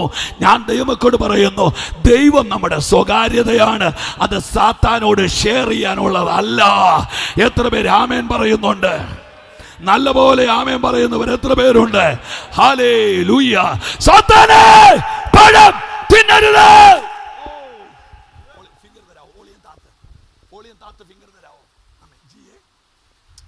സാത്താനേ, തിന്നരുത്, തൊടരുത് എന്ന് തമ്പുരാൻ പറഞ്ഞിട്ടുണ്ട്. സാത്താൻ പറഞ്ഞ മറുപടി കേൾക്കണം. മോനെ, ഞാൻ താഴോട്ട് ഇറങ്ങി ഹൗളിയോ പൊക്കോളാനോ? എനിക്ക് നിങ്ങളെ കിട്ടണം. റൈറ്റ്, കൈ ഉയർത്തൊരു ഹല്ലേലൂയ പറഞ്ഞാട്ടെ. സാത്താൻ ചോദിച്ചു, ദൈവം വാസ്തവമായിട്ട് എന്തെങ്കിലും പറഞ്ഞിട്ടുണ്ടോ? ഹവ്വ പറഞ്ഞോണ്ട്, ഈ പഴം തിന്നരുത്, ഇത് തൊടരുത്. സാത്താൻ ഹവ്വയോട് പറഞ്ഞേക്കണോ, ഇത് തിന്നോ നിനക്ക് ദൈവത്തെ പോലെയാകാം. നിങ്ങൾ ഓർത്തു വയ്ക്കുക, സാത്താൻ പറയാ, ഈ പഴം തിന്നാൽ നിനക്ക് എന്നെ പോലെ ആകാമെന്ന് പാമ്പെങ്ങാനും പറഞ്ഞാൽ വാലെ പിടിച്ച് ഹവ്വ ഓരോ ഒറ്റയടി അടിക്കും പാമ്പിനെ. പാമ്പ് 16,000 കഷണമായിട്ട് ചെതറിയേനെ. പാമ്പ് പറഞ്ഞു കേൾക്കണോ, തിന്ന, നിനക്ക് ദൈവത്തെ പോലെയാകാം. നിങ്ങൾ ആരോടും പറയരുത്, രഹസ്യം പറയാം. ലോകത്തിലെ എല്ലാ ചതികളും നടക്കുന്നത് ദൈവത്തിന്റെ പേരിലാണ്. തിന്നോ. ഇനി ഇച്ചിരി ഗൗരവമുള്ള ഒരു രഹസ്യം പറയാം. ലോകത്തിലെ ഒന്നാമത്തെ കൊലപാതകം പ്ലാൻ ചെയ്തത് ബാറിൽ വെച്ചല്ല, യാഗപീഠത്തിന്റെ ചോട്ടി വെച്ചാണ്. സ്വന്തം അനുജനെ കൊല്ലാനുള്ള ഒന്നാമത്തെ തീരുമാനം ഉണ്ടായത് ബ്രാൻഡി കുടിച്ചപ്പോഴല്ല, യാഗപീഠത്തിന്റെ ചോട്ടി വെച്ച. അപകടമുണ്ട്, സൂക്ഷിച്ചോണം. ആരാധിക്കാൻ പോകുന്നവർ നല്ല ഹൃദയത്തോടെ പോകണം, അസൂയയോടെ പോകരുത്. സഹോദരനെതിരെ ആരോപണങ്ങൾ പറയരുത്, അത് ശാപമാണ്. കൈ ഉയർത്തി ഒരു ആമേൻ പറഞ്ഞാട്ടെ. ഹവ്വയേ, നിനക്ക് ദൈവത്തെ പോലെയാകാം. പഴം തിന്ന്. പാമ്പ് പഴം പറിച്ചു കൊടുത്തു. കേൾക്കുന്നുണ്ടോ എല്ലാരും? ഹവ്വ പഴം തിന്നു. എന്താ സംഭവിച്ചത്? ഹവ്വയുടെ മുടി കൊഴിഞ്ഞു, ഹവ്വയുടെ നിറം പോയി, ഹവ്വയുടെ പല്ല് കൊഴിഞ്ഞു. ഇല്ല, ഉറപ്പ്. ഹവ്വയുടെ നീളം കുറഞ്ഞു, രൂപം നഷ്ടപ്പെട്ടു. തൈറോയ്ഡ് വന്നപ്പോ തടി കൂടിയ പോലെ ഹവ്വയ്ക്ക് തടി കൂടി. നഷ്ടപ്പെട്ടത് തേജസ്സിന്റെ ഉടുപ്പാണെങ്കിൽ, സാത്താൻ പേടിക്കുന്നത് സൗന്ദര്യത്തെ അല്ല, സാത്താൻ പേടിക്കുന്നത് അഭിഷേകത്തെയാ. കരമടിച്ചൊന്ന് ആമേൻ പറഞ്ഞാണ്. സാത്താൻ പേടിക്കുന്നത് അഭിഷേകത്തെയാണ്. സാത്താൻ തേജസ് ഉരിഞ്ഞു, തേജസ് നഷ്ടപ്പെട്ടു. ഇനി നിങ്ങൾ ഒരു 5 മിനിറ്റ് എന്നെ ഗൗരവത്തോടെ കേൾക്കാവോ? തെറ്റ് ചെയ്തു പോയി, തേജസ് നഷ്ടപ്പെട്ടു. ഹവ്വ ആദമിനോട് പറഞ്ഞു, ദൈവം വരുമ്പോ എന്നാ പറയും? നിങ്ങൾ മടുത്തോ പ്രിയപ്പെട്ടവരെ? എനിക്ക് ഭയങ്കര സന്തോഷം തോന്നുന്നു രാത്രി. Really I feel the presence of God. ഹവ്വ ആദമിനോട് ചോദിച്ചു, അച്ചാച്ചാ ദൈവം ഇപ്പം വരുമല്ലോ, എന്നാ പറയും? ആദാം പറഞ്ഞു, എന്നെ നെഞ്ചിടിക്കുന്നു, എനിക്ക് പേടി വരുന്നു, എന്നാ ചെയ്യുന്നറിയില്ല. പറഞ്ഞുകൊണ്ടിരിക്കുമ്പോ ഒരൊറ്റ വിളി, ആദാമേ നീ എവിടെ? ഞെട്ടിപ്പോയി, ഭയന്നുപോയി. ആദാമേ എവിടാ? ആദാം പറഞ്ഞ അപ്പേ ഒളിച്ചിരിക്കുക. തമ്പുരാൻ പറഞ്ഞു, ഇത്രയും ദിവസം എന്നെ കാത്ത് തോട്ടത്തിന്റെ വെളിപ്രദേശത്ത് നിന്ന് നീ എന്തിനാടാ ഒളിച്ചത്? ആദാമേ എവിടെ? ആദാം പറഞ്ഞ അപ്പേ ഒളിച്ചിരിക്കുക. തമ്പുരാന്റെ ഹൃദയം ഒന്ന് ഒലഞ്ഞു. തമ്പുരാൻ ചോദിച്ചു, എന്തു പറ്റി? എന്തു പറ്റി? ആദാം പറഞ്ഞ അപ്പാ പറ്റിപ്പോയി. നിങ്ങൾ എന്നെ കേൾക്കുന്നുണ്ടോ? അപ്പാ പഴം തിന്നുപോയപ്പാ നഗ്നരാണ്, ഉടയാട പറഞ്ഞു. അടുത്ത സെക്കൻഡിൽ ആദാം ദൈവത്തെ കാണുന്നില്ല. എന്നെ കേൾക്കുന്നുണ്ടോ സഹോദരന്മാരെ? ദൈവത്തെ കാണാനില്ല. നല്ലതായിട്ട് കേൾക്കാം. അവിടെ ദൈവത്തെ കാണാനില്ല. ദൈവത്തെ കാണാനില്ല. ദൈവത്തെ കാണാനില്ല. നിങ്ങൾ കൊച്ചെന്റെ കൂടെ വന്നേടാ, എന്റെ കൂടെ വാ. ഇവനെ ഹൗവയാക്കാൻ കൊള്ളുകയില്ല. ഇവൻ 2-3 ഉടുപ്പൊക്കെ ഇട്ടുണ്ടാ വന്നിരിക്കുന്നത്. ആദാം ഇങ്ങനെ ഹൗവനെ ചേർത്ത് പിടിച്ചു വെച്ച് പറഞ്ഞു, മോളെ അപ്പാനെ കാണാനില്ല. വിളിച്ച ചെങ്ങോട്ട് പോയെന്നറിയില്ല. ഹൗവ ആദാമിന്റെ കയ്യെ പിടിച്ചു വെച്ച് പറഞ്ഞു, തലവെട്ടാനുള്ള കത്തി എടുക്കാൻ പോയതാ. തലവെട്ടാനുള്ള കത്തി എടുക്കാൻ പോയതാ. ആദാം പറഞ്ഞു, മുതുകടിച്ചു പൊളിക്കാനുള്ള ചാട്ട എടുക്കാൻ പോയതാ. ഹൗവ പറഞ്ഞു, തലക്കിടിച്ചു കൊല്ലാനുള്ള കല്ലെടുക്കാൻ പോയതാ. ആദാമിനെ നെഞ്ചിടിക്കാൻ തുടങ്ങി. ഹൗവയ്ക്ക് നെഞ്ചിടിക്കാൻ തുടങ്ങി. അപ്പ എവിടെ പോയി? അപ്പ എവിടെ പോയി? ഇപ്പൊ ഒരു വടിയും കൊണ്ടുവരും. നിങ്ങൾക്കൊന്ന് പ്രാർത്ഥിച്ചുകൊണ്ടിരിക്കാവോ? ഇപ്പൊ ഒരു വടിയും കൊണ്ടുവരും. പക്ഷെ ആദാമിനെ ഞെട്ടിച്ചോണ്ട് അപ്പ വന്നത് വടിയും കൊണ്ടല്ല, ചോര ഒഴുകുന്ന ഒരാടിന്റെ തോലുമായിട്ട്. ചോര ഒഴുകുന്ന ഒരാടിന്റെ തോലുമായിട്ട്. ചോര ഒഴുകുന്ന ഒരാടിന്റെ തോലുമായിട്ടിരുന്ന മക്കളെ, നിന്റെ കഴുത്ത് വെട്ടുന്ന വാളുമായിട്ടല്ല അവൻ ഇവിടെ നിൽക്കുന്നത്. ചോര ഒഴുകുന്ന ഒരാടിന്റെ തോലുമായി. ആദാമേ! ആദാം ഓർത്ത എന്നറിയാവോ? കുരുത്തക്കേട് കൊണ്ട് നഗ്നനായെങ്കിൽ 4 പേരുടെ മുമ്പിൽ ഇറക്കി നിർത്തി ദൈവം അവനെ അപമാനിക്കുമെന്നാ ഓർത്തത്. ആദാമേ, നീ തെറ്റ് ചെയ്താലും നീ ദൈവത്തിന്റെ മകനല്ലാതാകുന്നില്ലല്ലോ. നാട്ടുകാരുടെ മുമ്പിൽ നിന്നെ അപമാനിക്കാൻ വിട്ടുകൊടുക്കാത്ത ദൈവം ഓടിച്ചത് ഒരാടിന്റെ തോല് പറിച്ചു. ഞാൻ നിങ്ങളോട് പറയട്ടെ, ബൈബിളിലെ ഒന്നാമത്തെ കരച്ചിൽ ആദാമിന്റെ അല്ല, ഒരാടിന്റെ കരച്ചിലാ. എന്താ ആട് കരഞ്ഞെന്നറിയാമോ? എന്റെ ദൈവമേ, എന്റെ ദൈവമേ, നീ എന്നെ കൈവിട്ടതെന്ന്. ഇന്ന് രാത്രി പാപിയെ ഉടുപ്പിക്കാൻ ഓമനകുമാരനെ ക്രൂശിൽ തകർത്തതിന്റെ ഓർമ്മ ഏദൻ തോട്ടത്തിൽ വെളിപ്പെടുകയാ. ഇന്ന് രാത്രി നിനക്ക് പകരമായ ഒരാട് കരയുകയാ. ഒരുമിച്ചൊന്ന് എഴുന്നേറ്റൊന്ന് പ്രാർത്ഥിക്കാൻ പറ്റുമെങ്കിൽ പ്ലീസ് സ്റ്റാൻഡ് ടുഗദർ. ഒരുമിച്ചൊന്ന് എഴുന്നേറ്റ് നിന്ന് ഇന്ന് രാത്രി ഞാൻ ഈ തൊണ്ടകാറിയത് ഒച്ച വെച്ചതുമെല്ലാം ഈ ഒരൊറ്റ ദൂത് പറയാനാ. ദയവായി നിങ്ങളുടെ കണ്ണൊന്ന് അടച്ചു പിടിച്ചേച്ച്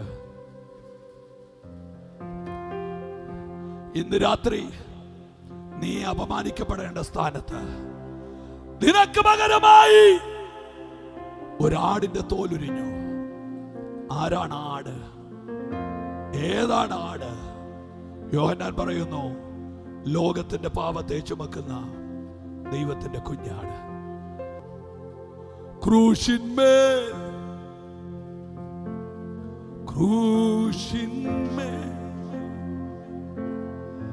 കാണുന്ന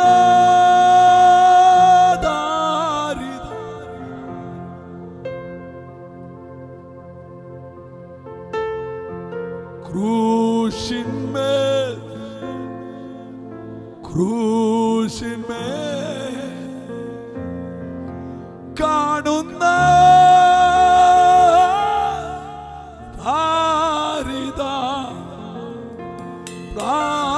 പ്രാണനാഥൻ, എന്റെ പ്രാണനാഥൻ,